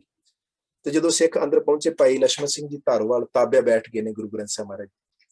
ਤਾਬਿਆ ਬੈਠਣ ਤੋਂ ਬਾਅਦ ਫਿਰ ਕੀਰਤਨ ਆਰੰਭ ਹੋ ਗਿਆ। ਆਸਾ ਕੀ ਵਾਰ ਦਾ ਕੀਰਤਨ ਸ਼ੁਰੂ ਹੋਇਆ। ਆਸਾ ਕੀ ਵਾਰ ਦਾ ਕੀਰਤਨ ਹੁੰਦਿਆਂ ਜਿਹੜੇ ਸੀ ਮਹੰਤ ਨਰੈਣੂ ਨੇ ਇੱਕ ਗੋਲੀ ਚਲਾਈ। ਜਿਹੜੀ ਪਹਿਲੀ ਗੋਲੀ ਚੱਲੀ ਸੀ ਉਹ ਭਾਈ ਕਰਤਾਰ ਸਿੰਘ ਵਾਹਿਗੁਰੂ ਭਾਈ ਲਛਮਣ ਸਿੰਘ ਧਾਰੋਵਾਲ ਨੂੰ ਲੱਗੀ ਜਾ ਕੇ। ਫਿਰ ਜਿੱਧਰ ਵੀ ਉਹ ਗੋਲੀਆਂ ਚਲਾਉਂਦਾ ਸੀ, ਜਿੱਧਰ ਵੀ ਗੋਲੀ ਮਾਰਦਾ ਸੀ, ਉਧਰ ਹੀ ਭਾਈ ਲਛਮਣ ਸਿੰਘ ਧਾਰੋਵਾਲ ਆਪਣਾ ਹੱਥ ਰੱਖ ਦਿੰਦੇ ਸਨ ਕਿ ਗੁਰੂ ਗ੍ਰੰਥ ਸਾਹਿਬ ਜੀ ਨੂੰ ਕੋਈ ਵੀ ਗੋਲੀ ਨਾ ਲੱਗ ਸਕੇ। ਪਰ ਫਿਰ ਵੀ ਗੁਰੂ ਗ੍ਰੰਥ ਸਾਹਿਬ ਮਹਾਰਾਜ ਜੀ ਨੂੰ ਗੋਲੀ ਲੱਗੀ। ਉਹਨੂੰ ਕਹਿ ਦਿੰਦੇ ਸ਼ਹੀਦੀ ਬੀੜ, ਜਿਹੜੀ ਅੱਜ ਵੀ ਸ਼੍ਰੀ ਅਕਾਲ ਤਖਤ ਸਾਹਿਬ ਜੀ ਦੇ ਉੱਤੇ ਸੰਭਾਲੀ ਹੋਈ ਆ। ਉਹ ਬੀੜ ਨੂੰ ਸੰਭਾਲ ਕੇ ਰੱਖਿਆ ਹੋਇਆ, ਉਸ ਬੀੜ ਦਾ ਨਾਂ ਸ਼ਹੀਦੀ ਬੀੜ ਕਿਹਾ ਜਾਂਦਾ। ਗੁਰੂ ਗ੍ਰੰਥ ਸਾਹਿਬ ਜੀ ਤੇ ਗੋਲੀਆਂ ਚਲੀਆਂ, ਜਿੰਨੇ ਵੀ ਸਿੰਘ ਸਨ ਉਹਨਾਂ ਤੇ ਗੋਲੀਆਂ ਵਰਨੀਆਂ ਸ਼ੁਰੂ ਹੋ ਗਈਆਂ। ਬੜੇ ਸਿੰਘ ਜਿਹੜੇ ਉਹ ਸ਼ਹੀਦ ਹੁੰਦੇ ਗਏ। ਫਿਰ ਉਸ ਤੋਂ ਬਾਅਦ ਕੀ ਕੀਤਾ, ਮਹੰਤ ਨਰੈਣੂ ਆਪ ਹੱਥ ਵਿੱਚ ਕਿਰਪਾਨ ਫੜ ਕੇ ਫਿਰ ਸਿੱਖਾਂ ਦੀ ਵੱਢ ਫੱਟ ਕਰਨੀ ਸ਼ੁਰੂ ਕੀਤੀ। ਫਿਰ ਉਹਨੇ ਆਪਣੇ ਜਿੰਨੇ ਵੀ ਨਾਲ ਗੁੰਡੇ ਸਨ ਉਹਨਾਂ ਨੂੰ ਕਿਹਾ ਕਿ ਟਕੂਏ ਲੈ ਕੇ ਇਹਨਾਂ ਦੇ ਟੋਟੇ ਟੋਟੇ ਕਰ ਦੋ। ਟੋਟੇ ਟੋਟੇ ਕਰਕੇ ਫਿਰ ਇਹਨਾਂ ਦੇ ਉੱਤੇ ਮਿੱਟੀ ਦਾ ਤੇਲ ਸੁੱਟ ਕੇ ਇਹਨਾਂ ਨੂੰ ਅੱਗ ਲਾ ਦੋ ਤੇ ਕੋਈ ਵੀ ਸਬੂਤ ਬਾਹਰ ਨਾ ਰਹਿ ਸਕੇ, ਕਿ ਬਾਹਰ ਪਤਾ ਹੀ ਨਾ ਲੱਗੇ ਇੱਥੇ ਕੀ ਆਇਆ। ਜਦੋਂ ਇਹ ਗੱਲ ਕਹੀ ਤੇ ਫਿਰ ਜਿੰਨੇ ਵੀ ਗੁੰਡੇ ਸਨ ਸਾਰਿਆਂ ਨੇ ਹੱਥ ਵਿੱਚ ਟਕੂਏ ਫੜੇ, ਸਿੱਖਾਂ ਦੀਆਂ ਲਾਸ਼ਾਂ ਦੇ ਟੋਟੇ ਟੋਟੇ ਕਰਕੇ ਜਿਹੜੇ ਸੀ ਉਹਨਾਂ ਨੇ ਸਾੜਨੇ ਫੂਕਣੇ ਸ਼ੁਰੂ ਕਰ ਦਿੱਤੇ। ਬੜੇ ਵੱਡੇ ਵੱਡੇ ਜਿਹੜੇ ਅੱਗ ਦੇ ਧੂਏ ਸਨ ਬਾਹਰ ਨਿਕਲਣੇ ਸ਼ੁਰੂ ਹੋ ਗਏ। ਸਿੱਖਾਂ ਦੀਆਂ ਸ਼ਹਾਦਤਾਂ ਹੋਣੀਆਂ ਸ਼ੁਰੂ ਹੋਈਆਂ। ਹੋਣ ਤੋਂ ਬਾਅਦ ਉਹਨੇ ਕੀ ਕੀਤਾ, ਜਦੋਂ ਇਹ ਸਾਰੀ ਕਾਰਵਾਈ ਹੋ ਗਈ ਤੇ ਭਾਈ ਲਛਮਣ ਸਿੰਘ ਧਾਰੋਵਾਲ ਤਾਬਿਆ ਬੈਠੇ ਨੇ, ਉਹਨੂੰ ਤਾਬਿਆਂ ਤੋਂ ਗੋਲੀਆਂ ਵੱਜੀਆਂ, ਅਜੇ ਸਹਿਕਦਾ ਆ, ਜਿਉਂਦਾ ਸੀ। ਜਿਉਂਦੇ ਨੂੰ ਤਾਬਿਆਂ ਘੜੀਸ ਕੇ ਬਾਹਰ ਲਿਆਂਦਾ ਤੇ ਬਾਰ-ਬਾਰ ਇੱਕ ਜੰਡ ਹੈ, ਜੰਡ ਦਾ ਰੁੱਖ ਹੈ, ਤੇ ਜੰਡ ਦੇ ਰੁੱਖ ਨਾਲ ਪੁੱਠਾ ਬਣ ਕੇ ਜਿਉਂਦੇ ਦੇ ਉੱਤੇ ਤੇਲ ਪਾ ਕੇ ਉਹਨੂੰ ਅੱਗ ਲਾ ਕੇ ਸਾੜ ਦਿੱਤਾ। ਹੁਣ ਮੈਂ ਕਿ ਥੋੜਾ ਜਿਹਾ ਰੋਕਣ ਲੱਗਾ ਬੇਟਾ, ਖਾਸ ਕਰਕੇ ਤੁਸੀਂ ਸਾਰੇ ਮੇਬੀ ਇਹ ਜੇ +2 ਵਾਲੇ ਵਿਦਿਆਰਥੀ ਜਿਹੜੇ ਵੱਡੇ ਹੋਣਗੇ ਉਹਨਾਂ ਨੂੰ ਮੈਂ ਕਹਿਣ ਲੱਗਾ, ਵੈਸੇ ਵੀ ਤੁਹਾਨੂੰ ਵੀ ਆਉਣ ਵਾਲੇ ਸਮੇਂ ਦੇ ਵਿੱਚ ਇਹ ਜੰਡ ਭੁੱਲ ਜਾਣਾ, ਪਰ ਜੰਡ ਨੂੰ ਚੇਤਾ ਰੱਖਿਓ ਇਹ ਜੰਡ ਕਿਹੜਾ। ਆਮ ਕਰਕੇ ਜਦੋਂ ਨੌਜਵਾਨਾਂ ਨੂੰ ਜੰਡ ਦਾ ਪੁੱਛੀਏ ਨਾ ਕਿ ਅੱਜ ਦੇ ਨੌਜਵਾਨ ਨੂੰ ਜੰਡ ਕਿਹੜਾ ਹੈ, ਤੇ ਨੈਚੁਰਲ ਹੈ ਕਿ ਸਾਡੇ ਮੀਡੀਏ ਨੇ ਸਾਨੂੰ ਜੰਡ ਕਿਹੜਾ ਯਾਦ ਕਰਵਾਇਆ ਆ। ਸਾਡੇ ਮੀਡੀਏ ਨੇ ਉਹ ਜੰਡ ਚੇਤੇ ਕਰਵਾ ਦਿੱਤਾ ਜਿਹੜੇ ਥੱਲੇ ਮਿਰਜ਼ਾ ਤੇ ਸਹਿਬਾ, ਮਿਰਜ਼ਾ ਵੱਢਿਆ ਗਿਆ ਸੀ, ਉਹ ਜੰਡ ਚੇਤੇ ਹੈ ਕਿ ਸਾਨੂੰ ਪਤਾ ਜੀ ਹਾਂਜੀ ਮਿਰਜ਼ਾ ਕੌਣ ਹੈ ਜੀ ਜਿਹੜਾ ਜੰਡ ਥੱਲੇ ਵੱਢਿਆ ਗਿਆ। ਪਰ ਚੇਤਾ ਰੱਖਿਓ ਸਾਡਾ ਉਸ ਜੰਡ ਨਾਲ ਸੰਬੰਧ ਹੈ ਜਿਹੜਾ ਕੱਚਾ ਭਿੰਨਾ ਆਸ਼ਿਕ ਨਹੀਂ ਸੀ, ਜਿਹੜਾ ਸੱਚਾ ਆਸ਼ਿਕ ਸੀਗਾ ਉਹ ਹੈ ਭਾਈ ਲਛਮਣ ਸਿੰਘ ਜੀ ਧਾਰੋਵਾਲ। ਉਹ ਜੰਡ ਨਾਲ ਬੰਨ ਕੇ ਸਾੜੇਗੀ, ਸਾਨੂੰ ਉਸ ਜੰਡ ਦਾ ਪਤਾ ਆ। ਸਾਨੂੰ ਸਾਡੀ ਨਿਗਾਹ 'ਚ ਸਿਰਫ ਇੱਕੋ ਜੰਡ ਦਿਖਦਾ ਆ, ਉਹ ਨਨਕਾਣਾ ਸਾਹਿਬ ਦੀ ਧਰਤੀ ਦਾ। ਬਾਕੀ ਕਿਸੇ ਜੰਡ ਨਾਲ ਅਸੀਂ ਲੈਣਾ ਦੇਣਾ ਸਾਡਾ ਲੈਣਾ ਜੋਖਾ ਨਹੀਂ ਹੈਗਾ। ਖੈਰ ਭਾਈ ਲਛਮਣ ਸਿੰਘ ਧਾਰੋਵਾਲ ਜੀ ਦਾ ਸਾੜਿਆ ਗਿਆ। ਉਸ ਤੋਂ ਬਾਅਦ ਜਦੋਂ ਵੱਢ ਫੱਟ ਹੋ ਰਹੀ ਹੈ ਤੇ ਇੱਕ ਆਵਾਜ਼ ਆਉਂਦੀ ਹੈ। ਉਹ ਆਵਾਜ਼ ਕਿਹਦੀ ਹੁੰਦੀ ਹੈ? ਮਹੰਤ ਨਰੈਣ ਦੇ ਜਿਹੜੇ ਨਰੈਣੂ ਦੇ ਗੁੰਡੇ ਡਰਨ ਲੱਗੇ। ਆਵਾਜ਼ ਆ ਰਹੀ ਸੀ ਮੈਂ ਵੀ ਸ਼ਹੀਦ ਹੋਣਾ ਹੈ, ਮੈਂ ਵੀ ਸ਼ਹੀਦ ਹੋਣਾ, ਬਾਪੂ ਕਿੱਥੇ, ਮੈਂ ਵੀ ਸ਼ਹੀਦ ਹੋਣਾ। ਜਦੋਂ ਇਹ ਆਵਾਜ਼ ਤੇ ਨਰੈਣੂ ਦੇ ਗੁੰਡੇ ਡਰਨ ਲੱਗੇ, ਕਹਿੰਦੇ ਕਿਹੜੀ ਬਲਾ ਆ ਗਈ ਇੱਥੇ। ਹੁਣ ਨਰੈਣੂ ਜਿਹੜਾ ਆਪ ਹੋਇਆ ਅੱਗੇ, ਉਹਨੇ ਵੇਖਿਆ ਨਨਕਾਣਾ ਸਾਹਿਬ ਦੇ ਅੰਦਰ ਜਾ ਕੇ ਜਿੱਥੇ ਗੁਰੂ ਗ੍ਰੰਥ ਸਾਹਿਬ ਮਹਾਰਾਜ ਦਾ ਪ੍ਰਕਾਸ਼ ਸੀਗਾ, ਉਹਦੇ ਇੱਕ ਅੰਦਰ ਇੱਕ ਅਲਮਾਰੀ ਬਣੀ ਹੋਈ ਸੀ। ਅਲਮਾਰੀ ਦੇ ਵਿੱਚੋਂ ਆਵਾਜ਼ ਆ ਰਹੀ ਸੀ। ਇਹ ਆਵਾਜ਼ ਕਿਹਦੀ ਆ? ਇਸ ਬੱਚੇ ਦਾ ਨਾਂ ਆ ਦਰਬਾਰਾ ਸਿੰਘ, ਜਿਹੜਾ ਪਿੰਡ ਜਰਗ ਤੋਂ, ਲੁਧਿਆਣੇ ਦੇ ਲਾਗੇ ਪਿੰਡ ਜਰਗ ਹੈ, ਇਹ ਜਰਗ ਤੋਂ ਤੁਰਿਆ ਸੀ ਆਪਣੇ ਪਿਓ ਦੇ ਨਾਲ। ਪਿਓ ਦਾ ਨਾਂ ਆ ਕੇਰ ਸਿੰਘ। ਕੇਰ ਸਿੰਘ ਕੌਣ ਹੈ? ਇਹ ਫੌਜੀ ਸੀਗਾ। फौज की नौकरी छड्ड के आया सीगा क्योंकि सरकार ने इहनूं कहा सीगा तू जिहड़ा महंत नरैण है ना, नरैणू है, ਇਹਦੇ ਨਾਲ ਖੜੇ ਹੋਣਾ ਹੈ, ਇਹਦੀ ਮਦਦ ਕਰਨੀ ਹੈ, ਤੈਨੂੰ ਹੌਲਦਾਰ ਲਾ ਦਿੱਤਾ ਹੈ ਤੇ ਤੂੰ ਸਿੱਖਾਂ ਦੇ ਖਿਲਾਫ ਜਿਹੜਾ ਆ ਇਹਦੇ ਨਾਲ ਲੜਨਾ ਹੈ, ਇਹਦੇ ਵੱਲੋਂ ਸਿੱਖਾਂ ਦੇ ਖਿਲਾਫ ਲੜਨਾ ਤੇ ਇਹਨੇ ਨੌਕਰੀ ਛੱਡ ਦਿੱਤੀ ਕਿ ਮੈਂ ਨਹੀਂ ਨੌਕਰੀ ਐਸੀ ਕਰਨੀ। ਇਹ ਨੌਕਰੀ ਛੱਡ ਕੇ ਘਰੇ ਆਇਆ ਤੇ ਪਤਾ ਲੱਗਿਆ ਨਨਕਾਣਾ ਸਾਹਿਬ ਦਾ ਸਾਕਾ ਹੋਣ ਵਾਲਾ ਆ, ਨਨਕਾਣਾ ਸਾਹਿਬ ਸਿੱਖ ਚ। ਇਹ ਵੀ ਆਪਣੇ ਬੱਚੇ ਨੂੰ ਲੈ ਕੇ, ਹੁਣ ਇਹ ਦਰਬਾਰਾ ਸਿੰਘ ਕੌਣ ਆ? ਇਹ ਬਿਨਾਂ ਮਾਂ ਤੋਂ ਪਲਿਆ ਹੋਇਆ ਬੱਚਾ ਹੈ। ਹੁਣ ਚੇਤਾ ਰੱਖਿਓ, ਇੱਕ ਹੁੰਦੀ ਹੈ ਮਾਂ ਤੇ ਇੱਕ ਹੁੰਦੀ ਹੈ ਦਾਦੀ ਮਾਂ। ਅੱਜ ਕੱਲ ਦੀਆਂ ਦਾਦੀਆਂ ਤੇ ਕਿੱਡੀਆਂ ਪਾਰਟੀਆਂ ਦੇ ਵਿੱਚ ਮਸਤ ਰਹਿੰਦੀਆਂ ਨਾ, ਪਰ ਉਸ ਵਕਤ ਦੀ ਦਾਦੀ ਨੇ ਕੀ ਕੀਤਾ? ਮਾਤਾ ਗੁਜਰ ਕੌਰ ਦਾ ਫਰਜ਼ ਨਿਭਾਇਆ, ਮਾਤਾ ਗੁਜਰ ਕੌਰ ਵਰਗਾ ਫਰਜ਼ ਨਿਭਾਇਆ। ਜਿਵੇਂ ਸਾਹਿਬਜ਼ਾਦਿਆਂ ਨੂੰ ਪ੍ਰੇਰਨਾ ਕਰਕੇ, ਸਿੱਖਿਆ ਦੇ ਕੇ ਲੜਨ ਮੜਨ ਦਾ ਜਜ਼ਬਾ ਪੈਦਾ ਕੀਤਾ ਤੇ ਅੱਜ ਅਸੀਂ ਸਾਹਿਬਜ਼ਾਦਿਆਂ ਦੇ ਵਾਰਿਸ ਅਖਵਾ ਰਹੇ ਹਾਂ, ਉਵੇਂ ਹੀ ਦਰਬਾਰਾ ਸਿੰਘ ਦੀ ਜਿਹੜੀ ਦਾਦੀ ਸੀ, ਕੇਹਰ ਸਿੰਘ ਦੀ ਜਿਹੜੀ ਮਾਂ ਸੀ, ਉਹਨੇ ਬਿਨਾਂ ਮਾਂ ਤੋਂ ਪਲੇ ਬੱਚੇ ਨੂੰ ਪਾਲਿਆ। ਕਿਉਂਕਿ ਦਰਬਾਰਾ ਸਿੰਘ ਦਾ ਜਦੋਂ ਜਨਮ ਹੋਇਆ ਸੀ, ਇਹਦੀ ਮਾਂ ਜਨਮ ਦੇਣ ਤੋਂ ਬਾਅਦ ਹੀ ਚਲਾਣਾ ਕਰ ਗਈ, ਸੰਸਾਰ ਤੋਂ ਛੱਡ ਕੇ ਚਲੀ ਗਈ, ਮਰ ਗਈ। ਦਾਦੀ ਮਾਂ ਨੇ ਪਾਲਿਆ ਤੇ ਬਚਪਨ ਦੇ ਵਿੱਚ ਸਿੱਖਿਆ ਇਵੇਂ ਦੀਆਂ ਦਿੱਤੀਆਂ। ਤੇ ਜਿੱਦਣ ਪਿਓ ਚੱਲਿਆ ਸੀਗਾ ਨਨਕਾਣਾ ਸਾਹਿਬ ਦੇ ਵੱਲ ਸ਼ਹੀਦ ਹੋਣ ਲਈ, ਤੇ ਦਰਬਾਰਾ ਸਿੰਘ ਵੀ ਕਹਿਣ ਲੱਗਾ, ਮਾਂ ਮੈਂ ਵੀ ਪਿਤਾ ਜੀ ਵਾਂਗੂ ਸ਼ਹੀਦ ਹੋਣਾ ਹੈ, ਮੈਂ ਵੀ ਸ਼ਹੀਦ ਹੋਣ ਜਾਣਾ ਹੈ। ਤੇ ਦਾਦੀ ਮਾਂ ਨੇ ਖਿੜੇ ਮੱਥੇ ਆਪਣੇ ਬੱਚੇ ਨੂੰ ਤੋਰਿਆ, ਪੋਤਰੇ ਨੂੰ ਤੋਰਿਆ, ਕੋਈ ਗੱਲ ਨਹੀਂ ਪੁੱਤ ਜਾ, ਸਾਡਾ ਧਰਮ ਹੀ ਸ਼ਹੀਦਾਂ ਵਾਲਾ ਆ, ਅਸੀਂ ਸ਼ਹਾਦਤ ਦੇ ਜਾਮ ਪੀਣ ਨਹੀਂ ਜਾਣਦੇ। ਪਿਓ ਦੇ ਨਾਲ ਸ਼ਹੀਦ ਹੋਣਾ ਹੈ ਤੇ ਦਰਬਾਰੇ ਨੂੰ ਅੰਦਰ ਤਾਂ ਬੰਦ ਕਰ ਦਿੱਤਾ, ਗੋਲੀਆਂ ਬੜੀਆਂ ਚੱਲੀਆਂ ਸੀ। ਪਿਓ ਕਹਿੰਦਾ ਸੀ ਇਹਨੂੰ ਆਪਾਂ ਸੇਵ ਕਰ ਲਈਏ, ਬਚਾ ਲਈਏ। ਪਿਤਾ ਕੇਹਰ ਸਿੰਘ ਸ਼ਹੀਦ ਹੋ ਗਿਆ, ਪਰ ਜਦੋਂ ਇਹਨੇ ਆਵਾਜ਼ ਸੁਣੀ, ਮੰਤ ਦੇ ਗੁੰਡਿਆਂ ਨੇ ਆਵਾਜ਼ ਸੁਣੀ, ਕਿਉਂਕਿ ਬਾਹਰੋਂ ਕੋਈ ਆਵਾਜ਼ ਨਹੀਂ ਸੀ ਆ ਰਹੀ, ਅੰਦਰ ਦਰਬਾਰਾ ਸਿੰਘ ਕਹਿੰਦਾ ਮੈਂ ਵੀ ਸ਼ਹੀਦ ਹੋਣਾ ਹੈ। ਕਿਉਂਕਿ ਮੰਤ ਨਰੈਣੂ ਇਹ ਗੱਲ ਕਹਿ ਰਿਹਾ ਸੀਗਾ, ਕੋਈ ਹੈਗਾ ਜੇ ਵੀ ਐਵੇਂ ਦਾ ਜਿਹਨੇ ਸ਼ਹੀਦ ਹੋਣਾ, ਜਿਹਨੇ ਨਨਕਾਣਾ ਸਾਹਿਬ ਦੀ ਚਾਬੀ ਲੈਣੀ ਆ। ਜਦੋਂ ਇਹ ਆਵਾਜ਼ ਦਰਬਾਰਾ ਸਿੰਘ ਦੇ ਕੰਨੀ ਪਈ, ਦਰਬਾਰਾ ਸਿੰਘ ਕਹਿੰਦਾ ਮੈਂ ਵੀ ਸ਼ਹੀਦ ਹੋਣਾ ਹੈ, ਮੈਂ ਵੀ ਸ਼ਹੀਦ ਹੋਣਾ ਹੈ। ਤੇ ਜਦੋਂ ਅਲਮਾਰੀ ਨੂੰ ਖੋਲਿਆ ਤੇ ਉਹਦੇ ਵਿੱਚੋਂ ਉਸ ਛੋਟੇ ਬੱਚੇ ਨੂੰ ਦਰਬਾਰਾ ਸਿੰਘ ਨੂੰ ਕੱਢਿਆ ਬਾਹਰ, ਉਹਦੇ ਤੇ ਕਿਰਪਾਨ ਦਾ ਵਾਰ ਕੀਤਾ ਤੇ ਜਿਉਂਦੇ ਨੂੰ ਬਾਹਰ ਜਿਹੜੀ ਅੱਗ ਲੱਗੀ ਸੀ, ਜਿਹਦੇ ਵਿੱਚ ਸਿੱਖਾਂ ਦੀਆਂ ਲਾਸ਼ਾਂ ਦੇ ਟੋਟੇ ਟੋਟੇ ਕਰਕੇ ਸਾੜੀਆਂ ਜਾ ਰਹੀਆਂ ਸਨ, ਉਹਦੇ ਉੱਤੇ ਦਰਬਾਰਾ ਸਿੰਘ ਨੂੰ, ਆ ਤੁਸੀਂ ਫੋਟੋ ਵੇਖ ਰਹੇ ਹੋ, ਛੋਟੇ ਬੱਚੇ ਨੂੰ ਜਿਉਂਦਾ ਉਸ ਚਿਖਾ ਦੇ ਵਿੱਚ ਸੁੱਟ ਕੇ ਜਿਹੜਾ ਉਹ ਸ਼ਹੀਦ ਕੀਤਾ ਗਿਆ। ਇਹ ਸਭ ਤੋਂ ਛੋਟੀ ਸ਼ਹਾਦਤ ਹੈ ਨਨਕਾਣਾ ਸਾਹਿਬ ਦੇ ਅੰਦਰ ਦੀ। ਉਸ ਤੋਂ ਬਾਅਦ ਕੀ ਹੋਇਆ ਕਿ ਨਨਕਾਣਾ ਸਾਹਿਬ ਦੇ ਅੰਦਰ ਜਦੋਂ ਇਹ ਸਾਰਾ ਕਾਂਡ ਵਾਪਰ ਗਿਆ, ਸਾਰੀਆਂ ਸ਼ਹੀਦਤਾਂ ਹੋ ਗਈਆਂ, ਫਿਰ ਨਨਕਾਣਾ ਸਾਹਿਬ ਨੂੰ ਜਿੰਦਰਾ ਲਾ ਦਿੱਤਾ ਗਿਆ। ਹੁਣ ਦੇਖਿਓ, ਇੱਕ ਜਿੰਦਰਾ ਉਦੋਂ ਲਾਇਆ ਸੀਗਾ, ਇੱਕ ਜਿੰਦਰਾ ਅੱਜ ਵੀ ਲਾ ਦਿੱਤਾ। ਅੱਜ ਇੱਥੋਂ ਦੀ ਜਿਹੜੀ ਸਰਕਾਰ ਹੈ, ਜਿੱਥੇ ਆਪਾਂ ਰਹਿ ਰਹੇ, ਜਿਸ ਦੇਸ਼ ਦੇ ਅੰਦਰ ਜਿਹਨੂੰ ਭਾਰਤ ਕਿਹਾ ਜਾਂਦਾ, ਭਾਰਤ ਸਰਕਾਰ ਨੇ ਨਨਕਾਣਾ ਸਾਹਿਬ ਦਾ ਸਾਕਾ ਮਨਾਉਣ ਲਈ ਜਾ ਰਹੀਆਂ ਸੰਗਤਾਂ ਨੂੰ, ਜਿਹੜੀਆਂ ਸ਼੍ਰੋਮਣੀ ਗੁਰਦੁਆਰਾ ਪ੍ਰਬੰਧਕ ਕਮੇਟੀ ਜਥਾ ਲੈ ਕੇ ਜਾ ਰਹੀ ਸੀ, 100 ਸਾਲ ਬਾਅਦ ਉਹ ਜਿਹੜਾ ਜ਼ਖਮ ਸੀ ਸਾਡਾ ਤਾਜ਼ਾ ਕਰ ਦਿੱਤਾ ਕਿ ਤੁਸੀਂ ਨਨਕਾਣਾ ਸਾਹਿਬ ਨਹੀਂ ਜਾ ਸਕਦੇ। ਇੱਕ ਰਾਤ ਪਹਿਲਾਂ ਮੇਲ ਆਉਂਦੀ ਹੈ ਕਿ ਨਨਕਾਣਾ ਸਾਹਿਬ ਕੋਈ ਨਹੀਂ ਜਾ ਸਕਦਾ। ਭਾਰਤ ਸਰਕਾਰ ਨੂੰ ਪ੍ਰੋਬਲਮ ਹੈ ਸਿੱਖਾਂ ਦੇ ਉੱਥੇ ਜਾਣ ਦੀ, ਪਰ ਪਾਕਿਸਤਾਨ ਸਰਕਾਰ ਨੂੰ ਕੋਈ ਪ੍ਰੋਬਲਮ ਨਹੀਂ ਹੈ ਕਿ ਸਿੱਖ ਇੱਥੇ ਆ ਕੇ ਆਪਣੇ ਸ਼ਹੀਦਾਂ ਨੂੰ ਯਾਦ ਕਰ ਸਕਦੇ। ਪਰ ਹੋਇਆ ਕਿ ਉਹਦੇ ਵਿਸ ਦੇ ਵਿੱਚ ਜਿਹੜਾ ਸਿੰਘ ਸਾਹਿਬ ਗਿਆਨੀ ਹਰਪ੍ਰੀਤ ਸਿੰਘ ਜਥੇਦਾਰ ਸ਼੍ਰੀ ਅਕਾਲ ਤਖਤ ਸਾਹਿਬ ਦੇ, ਉਹਨਾਂ ਨੇ ਕੀ ਕੀਤਾ? ਉਹਨਾਂ ਨੇ ਆਪਣੀ ਕੌਮ ਨੂੰ, ਸਿੱਖ ਕੌਮ ਨੂੰ ਇੱਕ ਸੰਦੇਸ਼ ਦਿੱਤਾ ਕਿ ਜੇ ਭਾਰਤ ਸਰਕਾਰ ਸਾਨੂੰ ਇੱਕ ਦਿਨ ਵਾਸਤੇ ਨਨਕਾਣਾ ਸਾਹਿਬ ਚੇਤਾ ਨਹੀਂ ਕਰਨ ਦਿੰਦੀ, ਜਾਣ ਨਹੀਂ ਦਿੰਦੀ, ਅਸੀਂ ਪੰਜਾਬ ਦੇ ਜਿੰਨੇ ਵੀ ਗੁਰਦੁਆਰੇ ਨੇ ਸਾਰਿਆਂ ਨੂੰ ਆਦੇਸ਼ ਦਿੰਦੇ ਆ, ਸਿੱਖੀਜ਼ਮ ਦੇ ਜਿੰਨੇ ਵੀ ਗੁਰਦੁਆਰੇ, ਕਿ ਆਪਣੇ ਗੁਰਦੁਆਰਿਆਂ ਦੇ ਵਿੱਚ ਨਨਕਾਣਾ ਸਾਹਿਬ ਦੇ ਜਿਹੜੇ ਆ ਉਹ 100 ਸਾਲਾ ਸ਼ਤਾਬਦੀ ਨੂੰ ਸਮਰਪਿਤ, ਅੱਜ 100 ਸਾਲ ਹੋ ਗਏ ਆ ਨਨਕਾਣਾ ਸਾਹਿਬ ਦੇ ਇਹ ਸਾਕੇ ਨੂੰ ਵਾਪਰੇ ਨੂੰ, ਇਹ ਸਾਕਾ ਆਪਣੇ ਬੱਚੇ ਨੂੰ ਚੇਤਾ ਕਰਾ ਦਿਓ। ਤੇ ਮੈਂ ਇਸ ਗੱਲ ਤੋਂ ਮੈਂ ਧੰਨਵਾਦੀ ਹਾਂ ਐਜੂਕੇਸ਼ਨ ਪੰਜਾਬ ਪ੍ਰੋਜੈਕਟ ਵਾਲੇ ਸਾਰੇ ਵੀਰਾਂ ਦਾ ਕਿ ਜਿਨ੍ਹਾਂ ਨੇ 10 ਨੂੰ ਇਹ ਮੌਕਾ ਦਿੱਤਾ ਔਰ ਬੱਚਿਆਂ ਨੂੰ ਜਿਹੜੀ ਪਹਿਲੀ ਕਲਾਸ ਸ਼ੁਰੂ ਹੋਈ ਹੈ ਉਹ ਨਨਕਾਣਾ ਸਾਹਿਬ ਦੇ ਸਾਕੇ ਦੇ ਨਾਲ ਸੰਬੰਧਿਤ ਕਰਕੇ ਸ਼ੁਰੂ ਕੀਤੀ ਹੈ, ਤਾਂ ਜੋ ਸਾਡੇ ਬੱਚਿਆਂ ਨੂੰ ਪਤਾ ਲੱਗ ਸਕੇ ਨਨਕਾਣਾ ਸਾਹਿਬ ਦਾ ਸਾਕਾ ਕਿਉਂ ਵਾਪਰਿਆ। ਮੰਤ ਨਰੈਣੂ ਤੇ ਅੰਗਰੇਜ਼ ਸਰਕਾਰ ਮਿਲ ਗਈ ਤੇ ਉਹਨਾਂ ਨੇ ਜਿੰਦਰਾ ਮਾਰ ਦਿੱਤਾ ਕਿ ਨਨਕਾਣਾ ਸਾਹਿਬ ਕੋਈ ਵੀ ਅੰਦਰ ਆ ਨਾ ਸਕੇ, ਵੇਖ ਨਾ ਸਕੇ ਇੱਥੇ ਹੋਇਆ ਕੀ ਹੈ। ਤੇ ਜਦੋਂ ਇਹ ਗੱਲ ਪਤਾ ਲੱਗੀ ਹੈ ਭਾਈ ਕਰਤਾਰ ਸਿੰਘ ਝੱਬਰ ਨੂੰ, ਤੇ ਝੱਬਰ ਨੇ ਪਿੰਡਾਂ ਦੇ ਵਿੱਚੋਂ ਸਾਰੇ ਸਿੰਘਾਂ ਨੂੰ ਇਕੱਠਾ ਕੀਤਾ, ਸੰਗਤਾਂ ਇਕੱਠੀਆਂ, ਲਗਭਗ ਕੁਝ ਇਤਿਹਾਸਕਾਰਾਂ ਨੇ ਲਿਖਿਆ ਕਿ 2200 ਦੇ ਕਰੀਬ ਉਸ ਵਕਤ ਵੱਡਾ ਇਕੱਠ ਸੀਗਾ, ਇਸ ਤੋਂ ਵੀ ਵੱਡਾ ਜਿਹੜਾ ਇਕੱਠ ਸੀਗਾ। ਕੁਝ ਰਾਈਟਰਾਂ ਨੇ ਕਿਤੇ ਲਿਖਿਆ, ਕੁਝ ਨੇ ਕਿਤੇ ਲਿਖਿਆ ਕਿ ਬੜਾ ਵੱਡਾ ਇਕੱਠ ਲੈ ਕੇ ਜਿਹੜਾ ਸੀਗਾ ਉਹ ਨਨਕਾਣਾ ਸਾਹਿਬ ਦੇ ਬਾਹਰ ਜਾ ਕੇ ਇਕੱਠੇ ਹੋ ਗਏ। ਹੁਣ ਗੋਰੀ ਸਰਕਾਰ ਨੂੰ ਇਹ ਪਤਾ ਸੀਗਾ ਕਿ ਸਿੱਖ ਉਹ ਨੇ ਜਿਹੜੇ ਮਰਨਾ ਜਾਣਦੇ ਆ ਪਰ ਪਿੱਛੇ ਹਟਣਾ ਨਹੀਂ ਜਾਣਦੇ। ਜੇ ਤੁਸੀਂ ਇਹਨਾਂ ਨੂੰ ਪਿੱਛੇ ਹਟਾਓਗੇ ਇਹ ਪਿੱਛੇ ਨਹੀਂ ਜਾਣਗੇ, ਮਰ ਜਾਣਗੇ। ਤੇ ਗੋਰਿਆਂ ਨੂੰ ਇਸ ਗੱਲ ਦਾ ਡਰ ਲੱਗਿਆ ਕਿ ਅਸੀਂ ਕਿੰਨਿਆਂ ਕੁ ਨੂੰ ਗੋਲੀਆਂ ਨਾਲ ਮਾਰ ਸਕਾਂਗੇ, ਸਾਡਾ ਨੁਕਸਾਨ ਹੋ ਜਾਏਗਾ। ਫਿਰ ਗੋਰੀ ਸਰਕਾਰ ਉੱਥੇ ਝੁਕ ਗਈ, ਸਿੱਖਾਂ ਦੇ ਮੂਹਰੇ ਝੁਕ ਗਈ। ਉਹਨੇ ਕਿਹਾ ਕਿ ਤੁਹਾਨੂੰ ਆਪਾਂ ਚਾਬੀਆਂ, ਕੱਲ ਨੂੰ ਚਾਬੀਆਂ ਨਨਕਾਣਾ ਸਾਹਿਬ ਦੀਆਂ ਤੁਹਾਨੂੰ ਦੇ ਦਿੱਤੀਆਂ ਜਾਣਗੀਆਂ। ਕਈ ਕਰਤਾਰ ਸਿੰਘ ਜੀ ਝੱਬਰ ਕਹਿਣ ਲੱਗੇ ਕਹਿੰਦੇ ਕੱਲ ਕਿਹਨੇ ਵੇਖੀ ਹੈ, ਸਾਨੂੰ ਤੇ ਅਬੇ ਤੇ ਹੁਣੇ ਤੇ ਅੱਜ ਹੀ ਚਾਹੀਦੀਆਂ, ਇਸੇ ਵਕਤ ਚਾਬੀਆਂ ਚਾਹੀਦੀਆਂ। ਫਿਰ ਨਨਕਾਣਾ ਸਾਹਿਬ ਦੀਆਂ ਚਾਬੀਆਂ ਉਸੇ ਵਕਤ ਜਿਹੜੀਆਂ ਉਹ ਸਿੱਖਾਂ ਦੇ ਹਵਾਲੀਆਂ ਕੀਤੀਆਂ। ਫਿਰ ਜਦੋਂ ਸਿੱਖਾਂ ਨੇ ਦਰਵਾਜ਼ਾ ਨਨਕਾਣਾ ਸਾਹਿਬ ਦਾ ਖੋਲਿਆ ਤੇ ਪੁੱਬਾਂ ਪਾਰ ਮਾਰ ਮਾਰ ਕੇ ਜਿਹੜੇ ਰੋਏ, ਕੀ ਹਾਲ ਕੀਤਾ ਸੀ। ਕੁਝ ਇਤਿਹਾਸਕਾਰਾਂ ਨੇ ਲਿਖਿਆ 117 ਖੋਪੜੀਆਂ, ਸਿਰਫ ਖੋਪੜੀਆਂ ਮਿਲੀਆਂ 117 ਤੇ 7 ਅੱਧ ਸੜੀਆਂ ਲਾਸ਼ਾਂ ਤੇ ਅੱਧ ਸੜੀਆਂ ਖੋਪੜੀਆਂ, 7 ਉਹ ਮਿਲੀਆਂ। ਇੰਨੀ ਬਾਕੀ ਜਿਹੜਾ ਦੀ ਖੋਪੜੀਆਂ ਹੱਥ 'ਚ ਨਹੀਂ ਆਈਆਂ। ਉਹ 200 ਤੋਂ ਉੱਪਰ ਸ਼ਹੀਦ ਹੋਏ ਜਿਹੜੇ ਨਨਕਾਣਾ ਸਾਹਿਬ ਦੇ ਅੰਦਰ ਹੋਏ, ਕਿਉਂਕਿ ਉਹਨਾਂ ਦਾ ਕੀਮਾ ਬੇਟਾ ਯਾਦ ਰੱਖਿਓ, ਕੀਮਾ ਕਹਿੰਦੇ ਨੇ ਟੁਕ ਕੇ ਮਾਸ ਕੀਮਾ ਕਰ ਦਿੱਤਾ, ਛੋਟਾ ਛੋਟਾ ਉਹਨੇ ਟੁਕੜੇ ਪੀਸ ਕਰਕੇ ਸਿੱਖਾਂ ਦੇ ਜਿਹੜੇ ਸੀ ਉਹ ਜਲਾਏ ਗਏ।